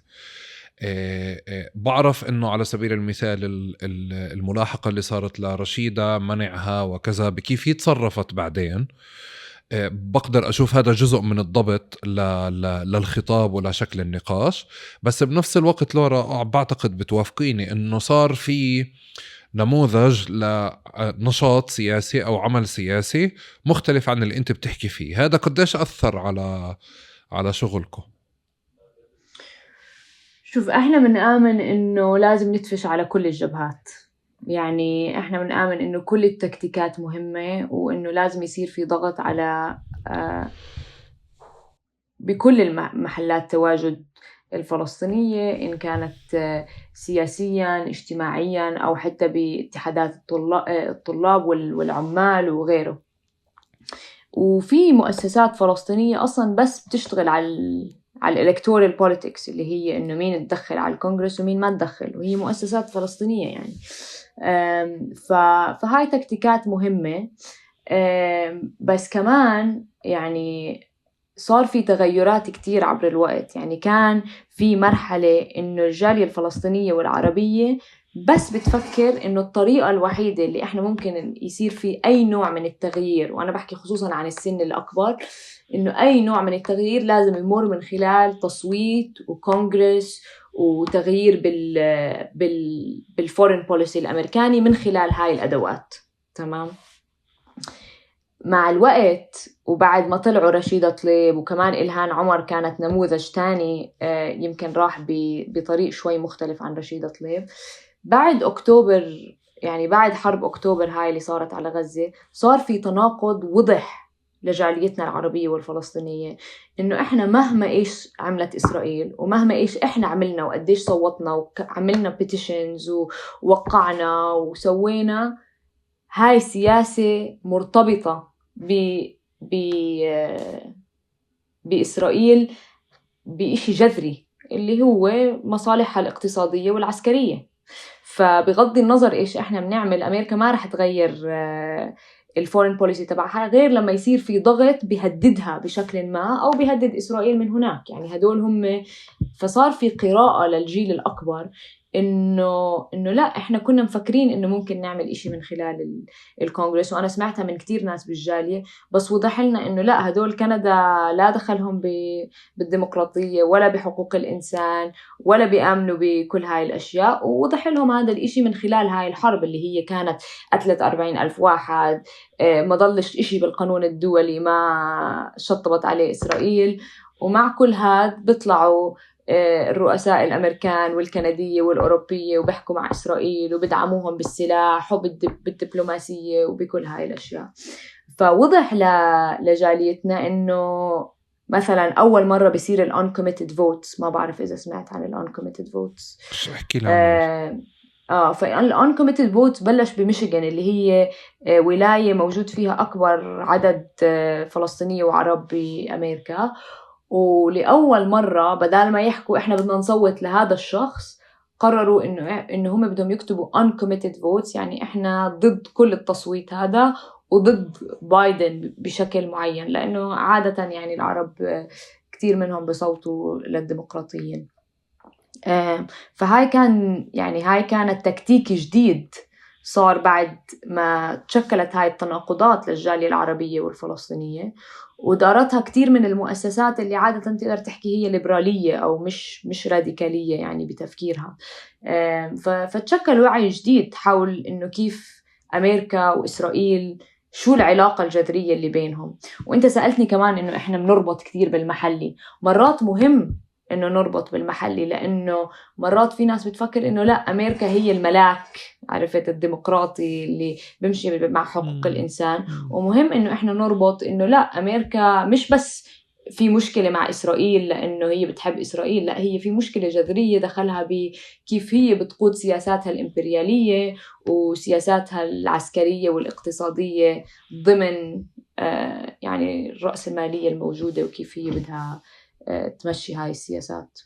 طيب لورا، صار مرة تاني على مستوى الخطاب صار في مسار تاني بظن أنه قوي، لأنه مدعوم كمان من المؤسسات والجهات اللي أنت عم تحكي عنها، واللي هو خليني أحكي هيك بشكل واضح بتناقض مع أنتوا شو بتشتغلوا. يعني هو هذه المسارات ما بيقدر يحكي من المية للمية، بقدرش يحكي من البحر للنهر، بقدرش انتوا يعني في نقاش ومزايدات بينكم وبين بعض على اشكال المقاومة، بس بعتقد انه هو يعني بيحدد مستوى او مستويين اللي بيقدر يحكي فيهم اكتر. هذا ان لم يعني يتبرع او يعني يعطي موقف ضد واحد او الشكل او اشكال من المقاومة. بس بعتقد انه هدول المسارين كانوا تمام يمكن لحد 2021. يعني 2021 انا من برا هيك عم بفترض افتراض ادعاء، مش يعني انه زي اجت خلت السقف او خطاب سائد فلسطيني عام واسع كتير كبير وكتير اوسع من انه حدا ينزله. يعني هيك خاصة بفكرة ابتداءه من شكل من أشكال المقاومة بالشيخ جراح وانتهاءه في غزة. يعني هيك مزبوط. إذا بدنا ندخل من قدس للضفة لل48 وصولا لغزة، يعني كل فلسطين والخارج كمان كيف كان عم بيشتغل وبتفاعل.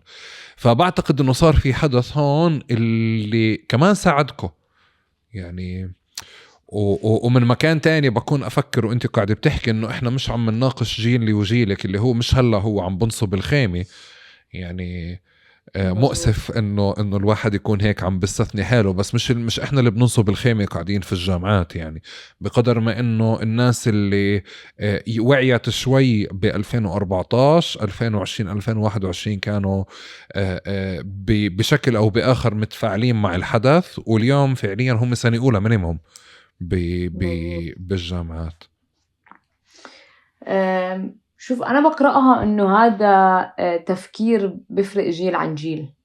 يعني الجيل اللي أكبر منا اللي هو لا يعد شباب يعني هلأ، هو جيل بيآمن أكتر بالطرق التصويت والكونغرس وهاي الأشياء، وبيشوف إنه في عنده فخر إنه يكون في فلسطينيين موجودين بالكونغرس وبيقدروا يمثلوا ولو ربع من قضيتنا. دائما إحنا هيك العرب بنفكر إنه ولو يعني قد ما يعني بناكل نقاط من الخبز، يعني احنا مبسوطين انه لا، في حدا لأول مرة عم بيمثل القضية الفلسطينية بالكونغرس. وهذا مهم كمان لانه طبعا هو بيدفش ضد اشياء معينة عم بتصير بالكونغرس ولو انه في ستيتمنت موجودة. يعني احنا بنشوف انه هاي تكتيكات يعني بتفيد بالشكل العام، تمام. بس كمان احنا بنشوف انه دور الشباب انه يدفش أو يرفع الخطاب قد ما يقدر ويورجي إنه طبعاً في تناقض بإنه أنت أكم من حدا بدك تدخل على الكونغرس يعني، أو كيف تشتغل الكامبينينج بأمريكا بشكل عام. يعني قديش تقدر تعمل advocacy ولوبينج قدام لوبي صهيوني معاه مليارات من الدولارات قادر يدعم أي كانديديت على موضوع فلسطين بس، مش أي موضوع تاني. وأكم من منطقة أنت عندك فيها عرب وفلسطينية قادرين يصوتوا لحدا زي رشيدة طليب؟ مش موجود. فيعني على المدى الطويل أو كاستراتيجية لحالها ما منشوف إنه إلها جدوى، بس كتكتيك من التكتيكات العديدة اللي موجودة بالساحة الأمريكية منشوف إنه في إلها إيجابيات. تمام. بس أنا بعتقد أنه هاي مش مشكلة أجيال بس، يعني بمعنى هذا مسار سياسي زي بفلسطين بالمناسبة. يعني أنا بفضل أكتر أنه نبطل نعرف العلاقة بين حماس وفتح على مستوى سلطة وتنظيم وأيديولوجيات وهيك، بقدر ما أنه نهج سياسي أو طريق سياسي. يعني صحيح. نفس الشيء عم بصير عندكم هلا. إذا بنشوفه بهذا الشكل، بنشوف إنه في إكس من الناس كان يوم من الأيام بحركة الشباب الفلسطيني، بعدين صار أدفايزر أو في الكوميتي تبعت بايدن بمرحلة من المراحل. احنا مش قاعدين بنحكي على كونغرس، ومش قاعدين بنحكي على جيل، مش قاعدين بنحكي على أجيال مؤسسات قديمة كانت من ما قبل أوسلو هي اللي بتدفش باتجاه خيار أو كان حلمها يوم من الأيام تكون كذا. قاعدين بنحكي على مسار سياسي موجود، بعض الناس بتشوف إنه هي هون، ففي إكس 1 أو 2 أو 3 أو ممكن 1 أو ممكن 20 شافوا إنه أوكي في أسلوب تاني من الانخراط أكثر بالحياة الأمريكية، وصولا إنك أنت تكون فعليا أدفايزر أو مساعد في مكتب يعني بايدن. صح؟ مش عارفة عن مين عم تحكي بصراحة، بس بغض النظر يعني هم نهجين سياسيين مختلفين طبعا. يعني أنا بتفق معك 100% إنه بزبطش إنه أنت بتكون عم بتجرب ترفع الخطاب وبنفس الوقت عم بتجرب تدفش حدا ما رح يقدر يرفع الخطاب. يعني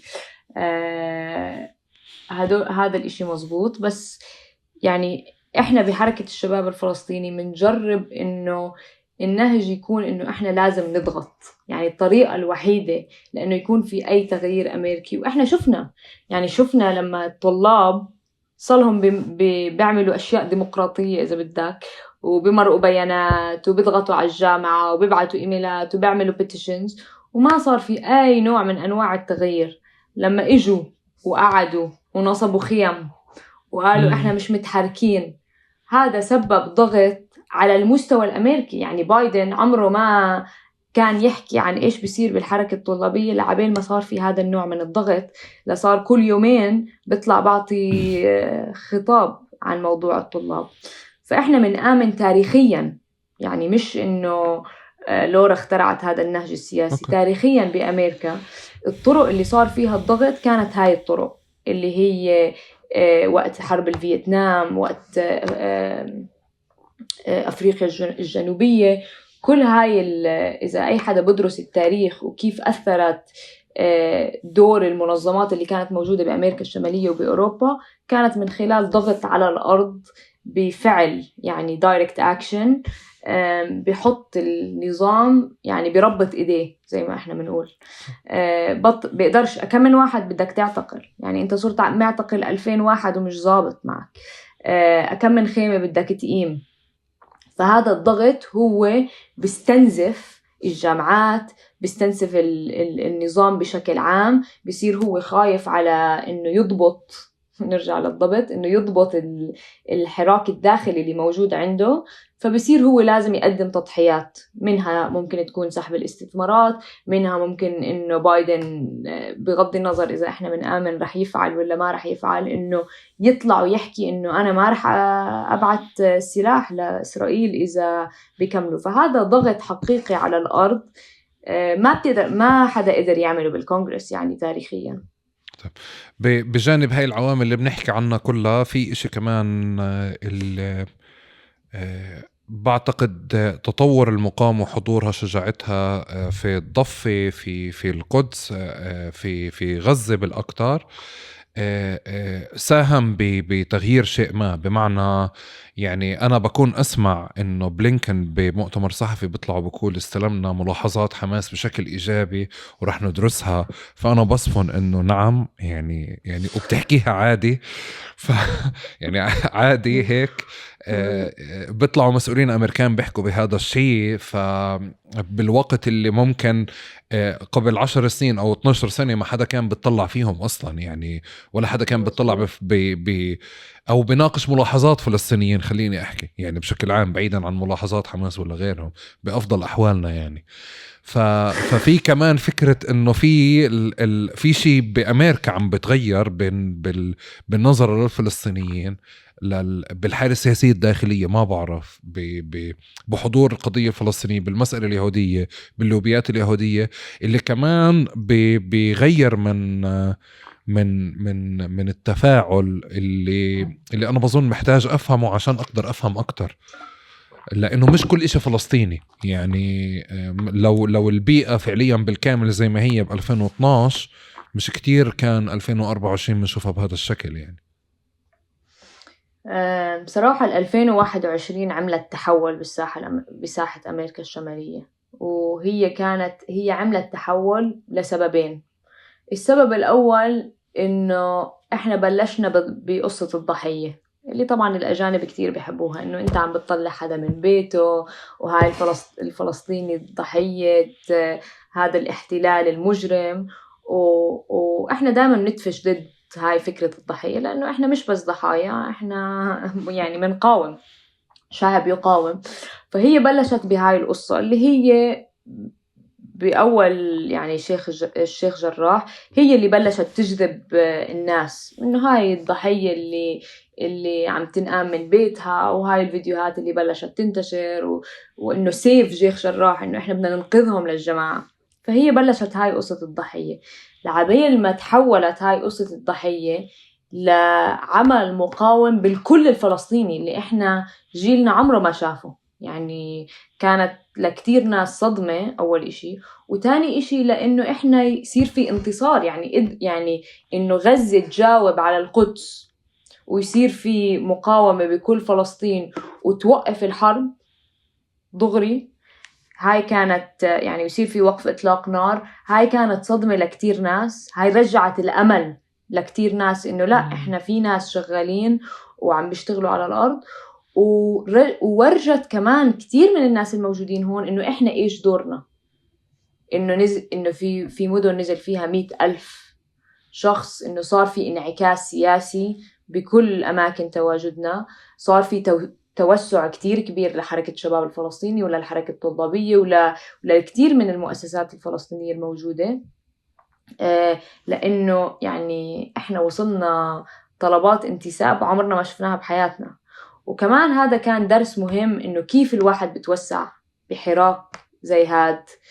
تعلمنا منها من جورج فلويد، وكمان عملنا أغلاط بال2021 علمتنا لهاي اللحظة، إنه إحنا بلحظة من اللحظات توسعنا كتير، كان لازم نراجع التوسع اللي عملناه، وكيف أنت بتجيب عدد هالقد كبير من الناس وبترجع بتنظمه لمشروعك اللي أنت عم بتجرب تمشي فيه، وكل هاي الأسئلة اللي انطرحت بال2021. بس أنا هلأ رحت اتجاه تاني ويمكن ما جاوبت سؤالك، فذكرني إيش كان السؤال.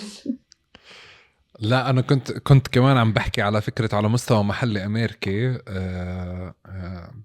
أنت شككتيني إذا هذا السؤال اللي أنا سألته أصلا، بس أنا بالأغلب كنت بسأل فعليا إنه على مستوى محلي أمريكي كمان كان في أشياء عم تتغير، تمام، بالسياسة الأمريكية، باللوبيات، بكل هذا السياق اللي ساعد فعليا أو ساهم بشكل ما مباشر أو غير مباشر أو عرقل ممكن المسار اللي احنا عم نحكي عنه على مستوى الخطاب وعلى مستوى الاندماج أكتر بمشاريع فلسطينية وحركات فلسطينية. فنكتنا على بلينكن إنه بلينكن بيستقبل بإيجابية ملاحظات حماس. مزبوط. مش عارفة عن إيش عم تحكي أنت، التغيرات اللي باللوبي الصهيوني؟ ما يعني مش أنا مش عم بفترض، أنا حكيت لك أنا بفترض إشي، بمعنى إنه كمان ال فكرة إنه فرضاً اليوم بالنقاش تبع إنه بدنا نضبط الخطاب أو بدنا نضبط الواقع، النقاش الضبط اللي كان في 2014 أو 2015 شبهش 2024. يعني كمان حتى أمريكا تغيرت، كمان فلسطين مش بس الأجيال اللي تغيرت، كمان السياسيين في أمريكا تغيرت، الشكل السياسي في أمريكا تغير، كتير عوامل تغيرت، مش القصد بشكل مباشر إلها علاقة بالفلسطينيين بقدر ما إنه شكل السياسي عموما بكتير أشكال منه تغير. واللي أنا ما بنفع اليوم أفكر بذات الطريقة اللي كنت بفكر فيها 2014 بتشكيل الخطاب، ضبطه أو أدوات الفعل. مزبوط. شوف، أنا بشوف في شغلتين اللي هم انعكسوا على هذا الإشي. أول إشي إنه هذا الجيل الطالع شاف عدة انتصارات ما كنا نشوفها من قبل. يعني صار في تراكم لانتصارات عبر الوقت، يعني 2000 بلبنان، 2006، 2014، 2021، وهلأ طبعا 2024 بنشوف إيش بيصير. بس هي يعني 7 أكتوبر بحد ذاتها كانت صدمة لكتير من الفلسطينيين إنه إحنا أصلا قادرين نقوم بهذا العمل. فهذا إله طبعا انعكاسه على أمريكا الشمالية وكيف الناس بتشوفه.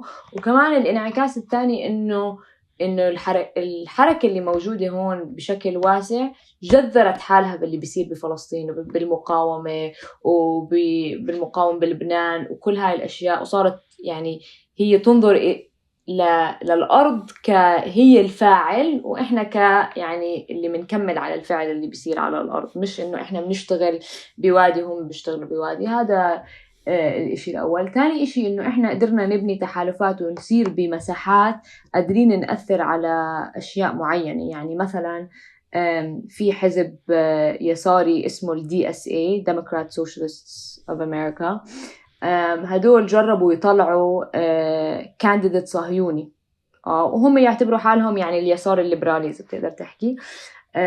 وحركة الشباب الفلسطيني كانت بانية علاقات مع ناس معينة موجودة داخل هذا الحزب، قدرت تضغط بشكل حقيقي إنه تطلع ناس من الحزب، تعمل مشكلة داخلية بالحزب إنه إحنا بالنسبة إلنا الصهيونية هي الخط الأحمر، وإحنا بننسحب من أي مكان موجود فيه هذا الحزب أو بجرب يدخل. فهو شكل هذا ضغط عليه. فهاي التغيرات يعني صاروا الناس يشوفوا إنه في قوة سياسية قادرة تضغط بأشكال معينة، إنه لا إحنا لا نقبل لا الصهيونية ولا بنقبل التطبيع بأي شكل من أشكاله، أو أي حدا بيجي بيحكي بأوسلو أو بهاد. فهذا هو اللي عمل أنا بشوف انعكاسات كبيرة على الحركة بأمريكا الشمالية. طب في اعتقاد أو في ادعاء أو في شيء بقول نظري أنه كل ما المجموعات هذه اللي احنا بنحكي عنه وفخورين فيها أنه عم تتنظم وعم بصير في لها أطر، بتصير أكتر ممسوكة بالخطاب. يعني لما الواحد بكون فرد بكون سهل عليه يطلع على تويتر وزايد أو يحكي أنه ما بدي فلان يدخل على الجامعة أو مش عاجبني علان أو مش عاجبني هذا الاشي وهيك. بس لما بصير في حركة مثل بتحكي PYM أو SGP أو NSGP وبتصير قادرة تشوف أنه بتشتغل على استراتيجية، يعني هيك بشكل أكتر استراتيجي طويل المدى، بفكر أنه باخده دور الضبط. وهون بيجي نقاش الضبط أكتر، يعني بمعنى أنه اليوم في الناس اللي بتحكي بدنا نهاجم الشرطة، اللي فهمته أنه أنتوا بتحكوا لا. في الناس اللي بتحكي بدنا نرفع السقف، أنتوا بتحكوا لا. في ناس اللي بتحكي بدنا نهتف هذا الهتاف، أنتوا بتحكوا لا. فبالسابق لما كان شكل الحركة يعني أقل تنظيما وأكثر مرونة وأكثر حرية، بعتقد الأفراد عندكم كانوا قادرين يعملوا هذا الشيء. أنا بحكي صح هيك؟ بفكر صح؟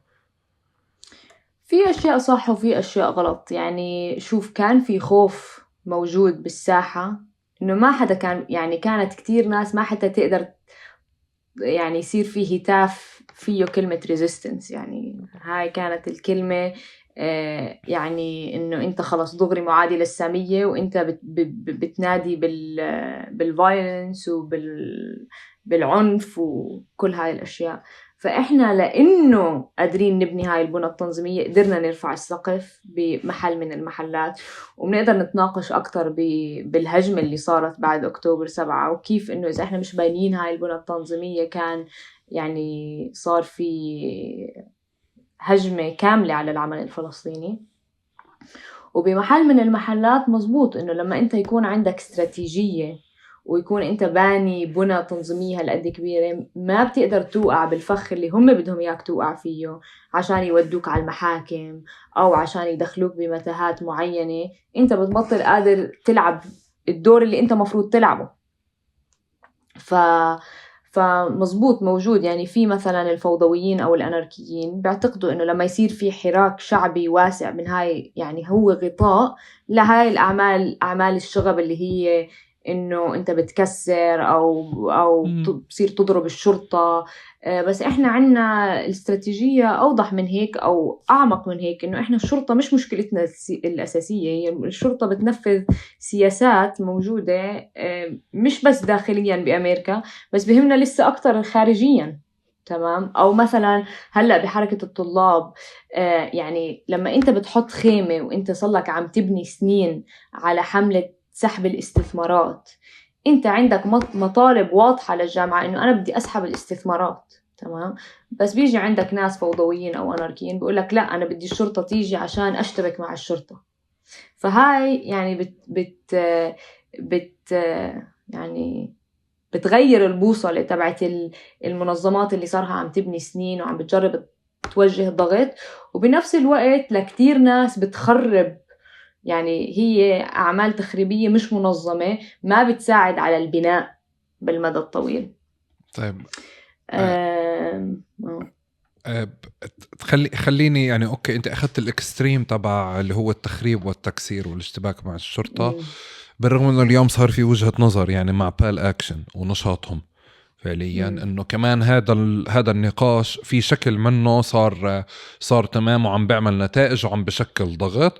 وبعتقد جزء من الناس اللي ما بتعرف تعمل هذا الشيء ولا بتتحمل تبعاته ولا عندها قدرة على تنظيم إدارة تبعاته مثل ما بال أكشن عامل النموذج، بفضلوا انه يحكوا ما بدنا او يحاربوا هذا النموذج او يقولوا ما بدهم اياه. انه انا بفهم انه ما بدكم اياه يعني او انتم بعاد عنه، خليني اقول واضح لي من كيف شكل التحالفات. بس اذا بدي اروح على بوسطن، يعني طوشة بوسطن الكبيرة اللي بالنسبة لي هناك في نقاش على مستوى الخطاب مفحوص، يعني بنفع نفحصه اكتر من الحديث عن التخريب والتكسير والاشتباك مع الشرطة. خليني أرجع شوي. إحنا مش يعني إحنا حركة الشباب الفلسطيني عملت كتير، إحنا بنسميهم direct action هون، اللي هو يعني أنت إشي أو civil disobedience، يعني مجموعة كبيرة من الناس بتعمل إشي ضد القانون، ممكن تنحبس عليه، بس هو يعني بيسموه civil يعني منظم، أو وهو لا يشكل ضغط. يعني مثلا بسان فرانسيسكو أكتر من مرة سكروا البريدج الكبير. صح. لما كان بايدن موجود بنيويورك في يوم سكرنا 4 مقاطع اللي بتدخل على منهاتن، يعني سكرنا كل الشوارع واستعملنا تكتيكات كانت وليدة اللحظة. وهذا مهم، يعني إحنا ما كنا جاهزين، وبتخيل ما حدا كان جاهز للحظة زي 7 أكتوبر. فهاي تكتيكات كانت وليدة اللحظة. وبحكي لك بكل صراحة إنه كان في مدن مثلا قادرة تنفذ هذا النوع من أنواع الضغط أو هاي التكتيكات، لأنه كانت بانية تحالفات معينة أو عندها علاقات مع ناس معينة. وفي مدن ما قدرت، لأنه أنت بدك ناس قادرة تنحبس وعندك legal fund قادر تجيب محامية يدافعوا عنهم ويروحوا على الكورت ويبنوا cases. فهذا العمل بده إشي، يعني بده أو بدهم يكونوا ساكنين بالشارع اللي انحصرت فيه PYM فترة من الفترات. ممكن مزبوط. فإحنا يعني يعني مثلا مع إنه إحنا موجودين ب14 مدينة ما قدرنا أو ما كنا جاهزين. يعني هاي إحدى الأشياء اللي كنا ضعاف فيها، إنه ما قدرنا مثلا يصير في ردة فعل بكل المدن، غير الحراك الشعبي طبعا هذا يعني مفهوم، بس إنه ما كان مثلا إنه إحنا سكرنا ترين ستيشن معينة أو مطار أو اللي بدك إياه معين أو قلبت سيستمز أو هيك. هلا بال أكشن ببريطانيا قدروا يخترعوا نموذج فعال جدا يعني، ولساته ماشي وقادرين يفعلوا حتى الناس اللي حوالين الويبنز مانيفاكتشرينج. يعني مش هم بس بيجيبوا ناس اللي هم بيعرفوها، كمان بيروحوا حوالين هذا وبضغطوا على أكتر من إشي. يعني بضغطوا على اللي بيأجر لقلبة سيستمز الأرض مثلا، بضغطوا على السيكيورتي تبعهم، بضغطوا على كل شبكة اللي بتخلي هاي الشركة واقفة على إجريها وقادرة تشتغل، وكانوا ناجحين. بأمريكا الشمالية بال أكشن يعني ظهروا لمدة قصيرة جدا، وما قدروا يعني يكملوا. يعني الظاهرة راحت بعد فترة قليلة كتير، وبتخيل إنه يعني ممكن ترجع وممكن تكون نموذج ناجح، بس لهلأ مش موجودة. بس أنا بدي أنوه هون شغلة، إنه أنا مش القصد بمعنى لما كنت بحكي مش بال أكشن مثلا تسكير الجسر اللي انعمل هو بشبه بال أكشن، بمعنى إنه أنت عاملة تخطيط بالكامل للإغلاق الجسر، مين بده زت المفتاح سيارات، مين بالأول، مين بده يروح عند المحامين، بعدين المحامين مين بدهم يجوا، مين أكثر عرضة فعليا أو عندهم استعداد ياخدوا التهم وهيك. هذا المسار هو النموذج اللي عملوه بالأكشن، بعتقد لأنه اشتغلوا بشكل تنظيمي ما بطيء وعملوا هذه النواة. انتوا اوريدي عندكم اياها فنجحتوا بطريقة تانية، مش بالضرورة يعني النقاش يكون نقاش الدهان الأحمر يعني بمكان ما، بس بقصد انه انتوا نجحتوا فيه يعني. بس حكيت فكرت انه بدنا نبعد عن هذه الاطر، لانه مش نقاش مين بسكر شارع او بزت مفتاح او بدهن وزارة الدفاع، بقدر ما انه مثلا في نقاش عم بيكون على خارطة، في نقاش بيكون على 67، في نقاش بيكون على كذا. في بوسطن صار في طوشة بين الأطر هذه كلياتها، داخل أمريكا وبراها. بدي أرجع لإلها بس لبرا. أنت ما بدك تحكي فيها؟ لا بدي أحكي فيها. طيب احكي لي عنها. BDS بوسطن يعني هي مجموعة تشكلت رسمت خارطة عليها أي مؤسسة تدعم الصهيونية بشكل ما. وهاي الخارطة كانت يعني الجول تبعها كان إنه كيف إحنا ممكن نرسم هاي المؤسسات كلها اللي هي جزء من اللوبي الصهيوني أو بتدعم الصهيونية مادياً أو دبلوماسياً أو بعدة محلات. ويعني مهم إنه الناس تعرف إنه أمريكا مش كتير بعيدة من إسرائيل، يعني من إنه قديش بتدعم إسرائيل غير الحكومة. يعني إحنا عنا JNF اللي هو صندوق اليهودي اللي هو ببعت ملايين الدولارات ليشتروا أراضي. إحنا هلأ خلال الحرب كانوا بيبيعوا عقارات وأراضي بمستوطنات جداد هون بمونتريال وبنيويورك وبكل أماكن تواجدنا، وصار في حراك لمحاولة تسكير هاي الإيفنتات. وفي محطات كمان لأنه تجيب ناس تصير جزء من جيش الاحتلال موجودة هون، يعني عندها مكاتب وبتيجي وبتسجل وبتروح بتصير أنت جزء من جيش الاحتلال. فيعني يعني إحنا مربوطين جدا يعني، أو يعني مش أنا شخصيا بس قصدي أمريكا وكندا.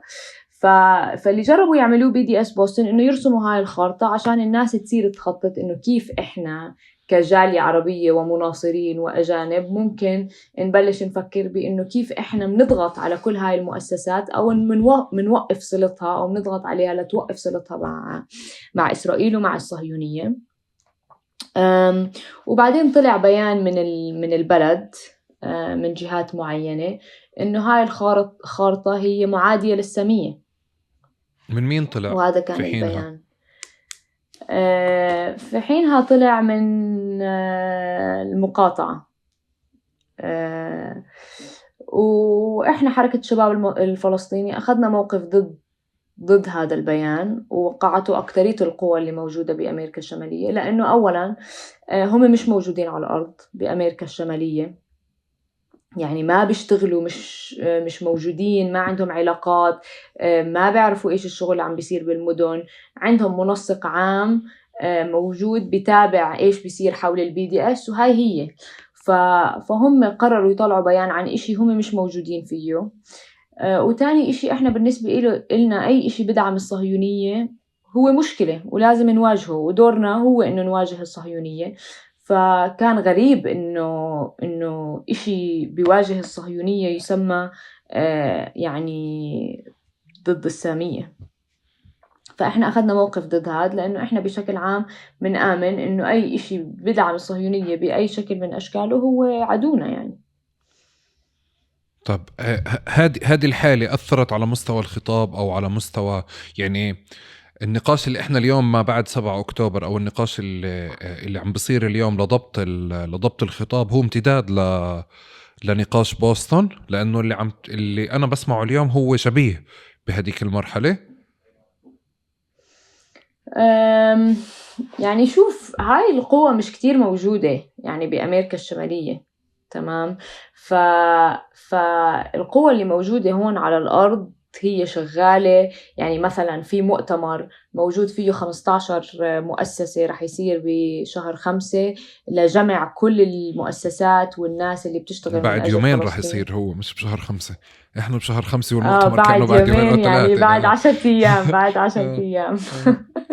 آه. فكل هاي القوى متفقة على الخطاب وعلى آليات العمل بشكل عام، بس اللي موجودين على الأرض هم هدول المؤسسات، وهم اللي فاهمين إيش المشاكل اللي عم بتصير، إيش المشاكل بالتنظيم، إيش التحالفات اللي إحنا بنرسمها، وكيف الهجمة اللي صارت بعد 7 أكتوبر إحنا قدرنا نتصدى لها. يعني هلأ هي صار في هجمة على العمل الفلسطيني بكل أماكن تواجده، هجمة إعلامية بالكونغرس بالجامعات. يعني وصلت لدرجة إنه هم عم بطردوا مدراء جامعات اللي هي أرقى جامعات أمريكا عشان الخطاب الفلسطيني اللي موجود. وإذا ما كان في هاي الأطر اللي هي راسمة هذا الخطاب وعندها قوة يعني قادرة تتصدى، وإنفراستراكتشر يعني بنية تحتية قادرة تتصدى لكل هاي الهجمات اللي صارت، كان انشطب العمل الفلسطيني بشكل عام يعني بأمريكا الشمالية. طب اليوم فعليا عم بكون ما بعد 7 أكتوبر صارت أحداث، ارتفع السقف وصار فعليا في نقاش فلسطيني على مستوى الخطاب اللي لازم يضل موجود أو لا. في اكس وفي واي وفي مجموعة هون وفي مجموعة هون رفعت السقف أو قررت أنه تخوض شيء ما أو تجربة ما بمستوى يعني بعيدا عن التفاصيل. عم بكون اليوم في نقاش من أول وجديد بيشبه النقاش تبع بوسطن والنقاش اللي أنت بتحكي فيه، على فكرة أنه لازم يكون في بيان من البي دي اس عم بجري النقاش فيه، رح يطلع بالأغلب بما أنه فشلت المفاوضات بينكم وبينهم على أنه ما يطلع. ف فبنحكي بقدر أسقط اللي حكيتيه قبل شوي بذاته على ذات البيان، إنه رح يطلع البيان يعني. لا إنه فعليا أنتم مش موجودين على الأرض، في هيئات موجودة هون عارفة شو بتعمل، يعني عم بفترض. بالضبط تماما. يعني احنا صلنا نشتغل 8 أشهر هلا. يعني اي بيان بده يجي هلا يجرب انه يغير مسار العمل اللي عم بيصير هون ما رح ينجح، يعني بغض النظر من وين جاي، ولانه مش موجود. يعني هاي نقاشات عم بتصير يوميا بين المنظمات الفلسطينية وبين الأفرع وبين الحركة الطلابية. فصعب انه يجي اي بيان يغير مسارها. يعني هاي تراكم أعوام من العمل، وما رح يغيرها حدا بعدين. يعني إحنا هاي المرحلة شفنا أكبر دعم للقضية الفلسطينية موجود من أول ما بلشنا عملنا يعني أنا 2013 وحتى من الألفينات يعني. وعلى قاعدة التحرير الكامل، يعني بطل حدا يتناقش أصلا من from the river to the sea. هذا بطل نقاش موجود بأمريكا الشمالية. يعني إذا أنت بدك تشتغل لفلسطين ما فيش مؤسسة موجودة بتحكيك بحل الدولتين. هذا يعني هذا دغري تطبيع موجود، مش موجود، بطل موجود. 2014 كان موجود هو السائد. فالتغير اللي صار هو تغير جذري ما رح يقدر يغيره بيان. يعني احنا هيك بنشوف الاشياء. طب على مستوى البيان نفسه فعليا من وين بتيجي؟ وعلى فكرة أنا عم بسمعك أكتر بفكر إنه صار في هيئات موجودة في أمريكا اللي بتقول إنه هذه ساحتنا ومساحتنا إحنا بنشتغل فيها، وإنه إحنا اللي عم نخوض الخطاب وإحنا عم نخوض التنظيم وإحنا عم نتحمل التبعات. والزمن تغير والأجيال تغيرت وكتير أشياء تغيرت. فبالنسبة لي بفكر إنه البيان تبع يعني البيان البي دي اس اللي عم بخوض هلأ، صحيحين إذا أنا غلطان، عم بحاول ضبط السقف اللي موجود في أمريكا واللي عم بيطلع في الجامعات. بعتقد إنه بالأكثر من خلال أفراد أكتر من إنهم من خلال أو مجموعات محصورة محدودة جدا، يعني هم اللي بيستدلوا عليها. ولكن الاس جي بي والبي واي ام اللي هم من بعيد أنا كحدا خارجي بقدر أشوف إنه هم اللي عم بخوضوا المفاوضات أو عم بيأثروا كتير بالمفاوضات، فبالتالي هم أصحاب الحضور الأكثر في الأرض والتأثير، ضابطين الشيء بحد ذاتهم. والجهتين هدول رفضوا التوقيع على البيان، صح؟ مزبوط. طب شو اللي بيعطي الشرعية للبيان هذا يطلع بحالتكم بالساحة عندكم؟ يعني شوف، أنا عشان أحكي لك بصراحة، بالعمل الفلسطيني بأمريكا الشمالية في كتير ناس بتطلع وبتعمل صفحة إنستغرام وممكن تطلع بيانات، يعني هذا موجود. البي ان سي والبي دي اس صلهم موجودين، عندهم منسق عام ببعت ايميلات صار له 20 سنة، بس هذا ما بغير اللي بيصير على الأرض. لأنه أنت عشان تقدر يعني تبني قاعدة أولاً وتبني أي نوع من العمل، بدك تكون موجود على الأرض، تتعامل مع الناس، بتبني تحالفات، بتشكل لجان، تشتغل على أشياء معينة. إذا ما عم تعمل هذا الشغل صعب إنك تسيطر على أي حدا أو أي إشي. يعني ممكن تطلع بيان، بس ما رح يكون له جدوى بالعمل الحقيقي. يعني حتى إحنا PYM مزبوط، يعني مرات نعطي ممكن نصائح لحركة الطلاب، بس هم بيشوفوا إنه هم قادرين أو عندهم الجرأة إنه يرفعوا السقف حتى أكثر منا بالجامعات مثلا، لأنه محميين كطلاب. ف يعني اللي عم بيشتغل على الأرض بالجامعة هو اللي رح يقول لك كيف رح يصير الشغل، مش حدا مش موجود. فبالآخر يعني ما بنشوف إنه هذا بيغير إشي. وحتى البي دي اس يعني هم كانوا راسمين لستة طويلة عن إيش الناس بتقدر تقاطع، وبهاي اللحظة شفنا إنه صار في أورجانيك بويكوتس، يعني ماكدونالدز وستاربكس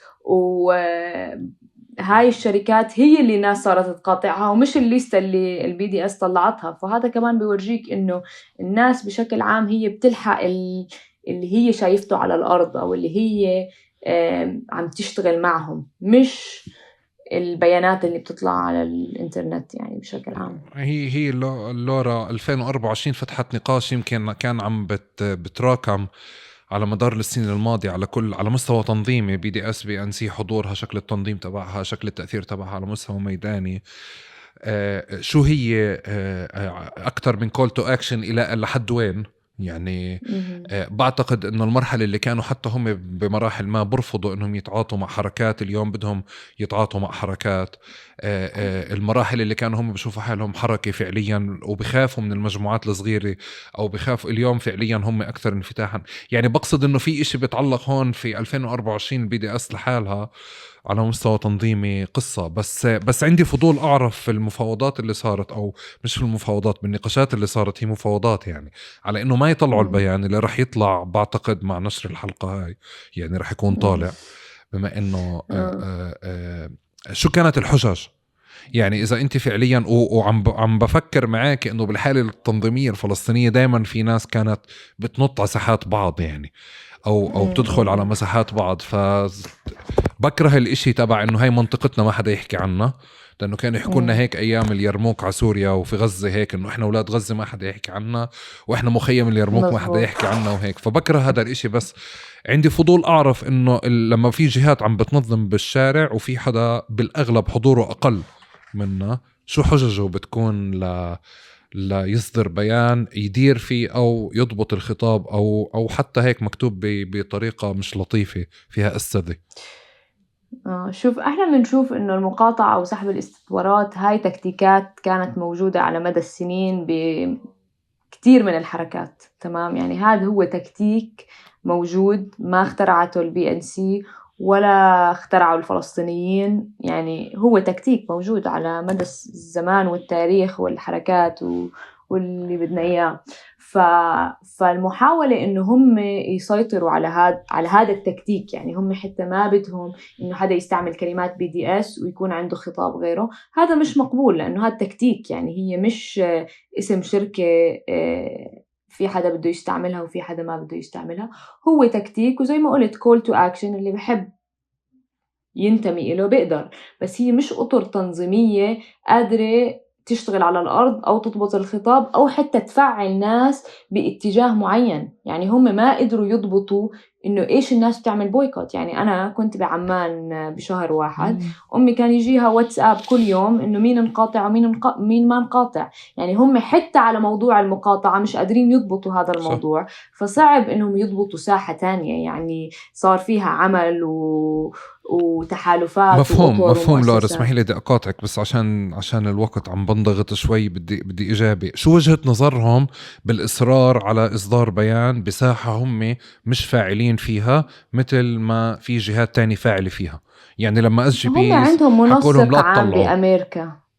هم عندهم منسق عام بأمريكا، وتاريخيا عندهم call to action ناس جاوبتها بأمريكا، فهم بيشوفوا إنه هذا بالنسبة لهم تواجد يعني. بس اوكي، وبالاخر بيان مثل هيك رح يطلع، رح يكون عنده بكون في له اثر او بكون في له حجمه؟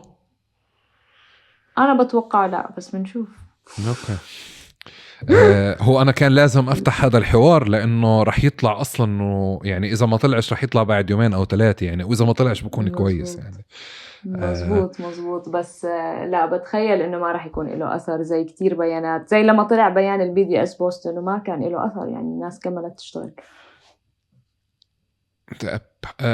انا مجبور احكي لك انه يعني السقف عندكم كتير عالي عم بكون يعني هيك مخيم LA اظن يعني، يعني زي مخيمات الضفة، زي مخيمات الأردن، زي مخيمات غزة بالهيك. وفي اشي عن جد لفتني بأول المقابلة، أول الحوار، وانت بس قاعد بتحكي أصلا على شو كان عندك مشكلة وما عندكش مشكلة. احنا اليوم يمكن بالصحافة والإعلام لأنه مش على تواصل مع الحالة تبعتكم وكيف اتطورت وكيف الخطاب علي وإحنا مش دارين، لساتنا واقفين بمحل يعني مرعوبين من معاداة السامية. وبعتقد أنه أنتوا لأنكم تعاطيتوا مع إسرائيلية، مع صهاينة، مع أمريكان، ففي حالة من الندية طالعة خاصة من الأجيال الجديدة اللي بخفش يعني بقلقش.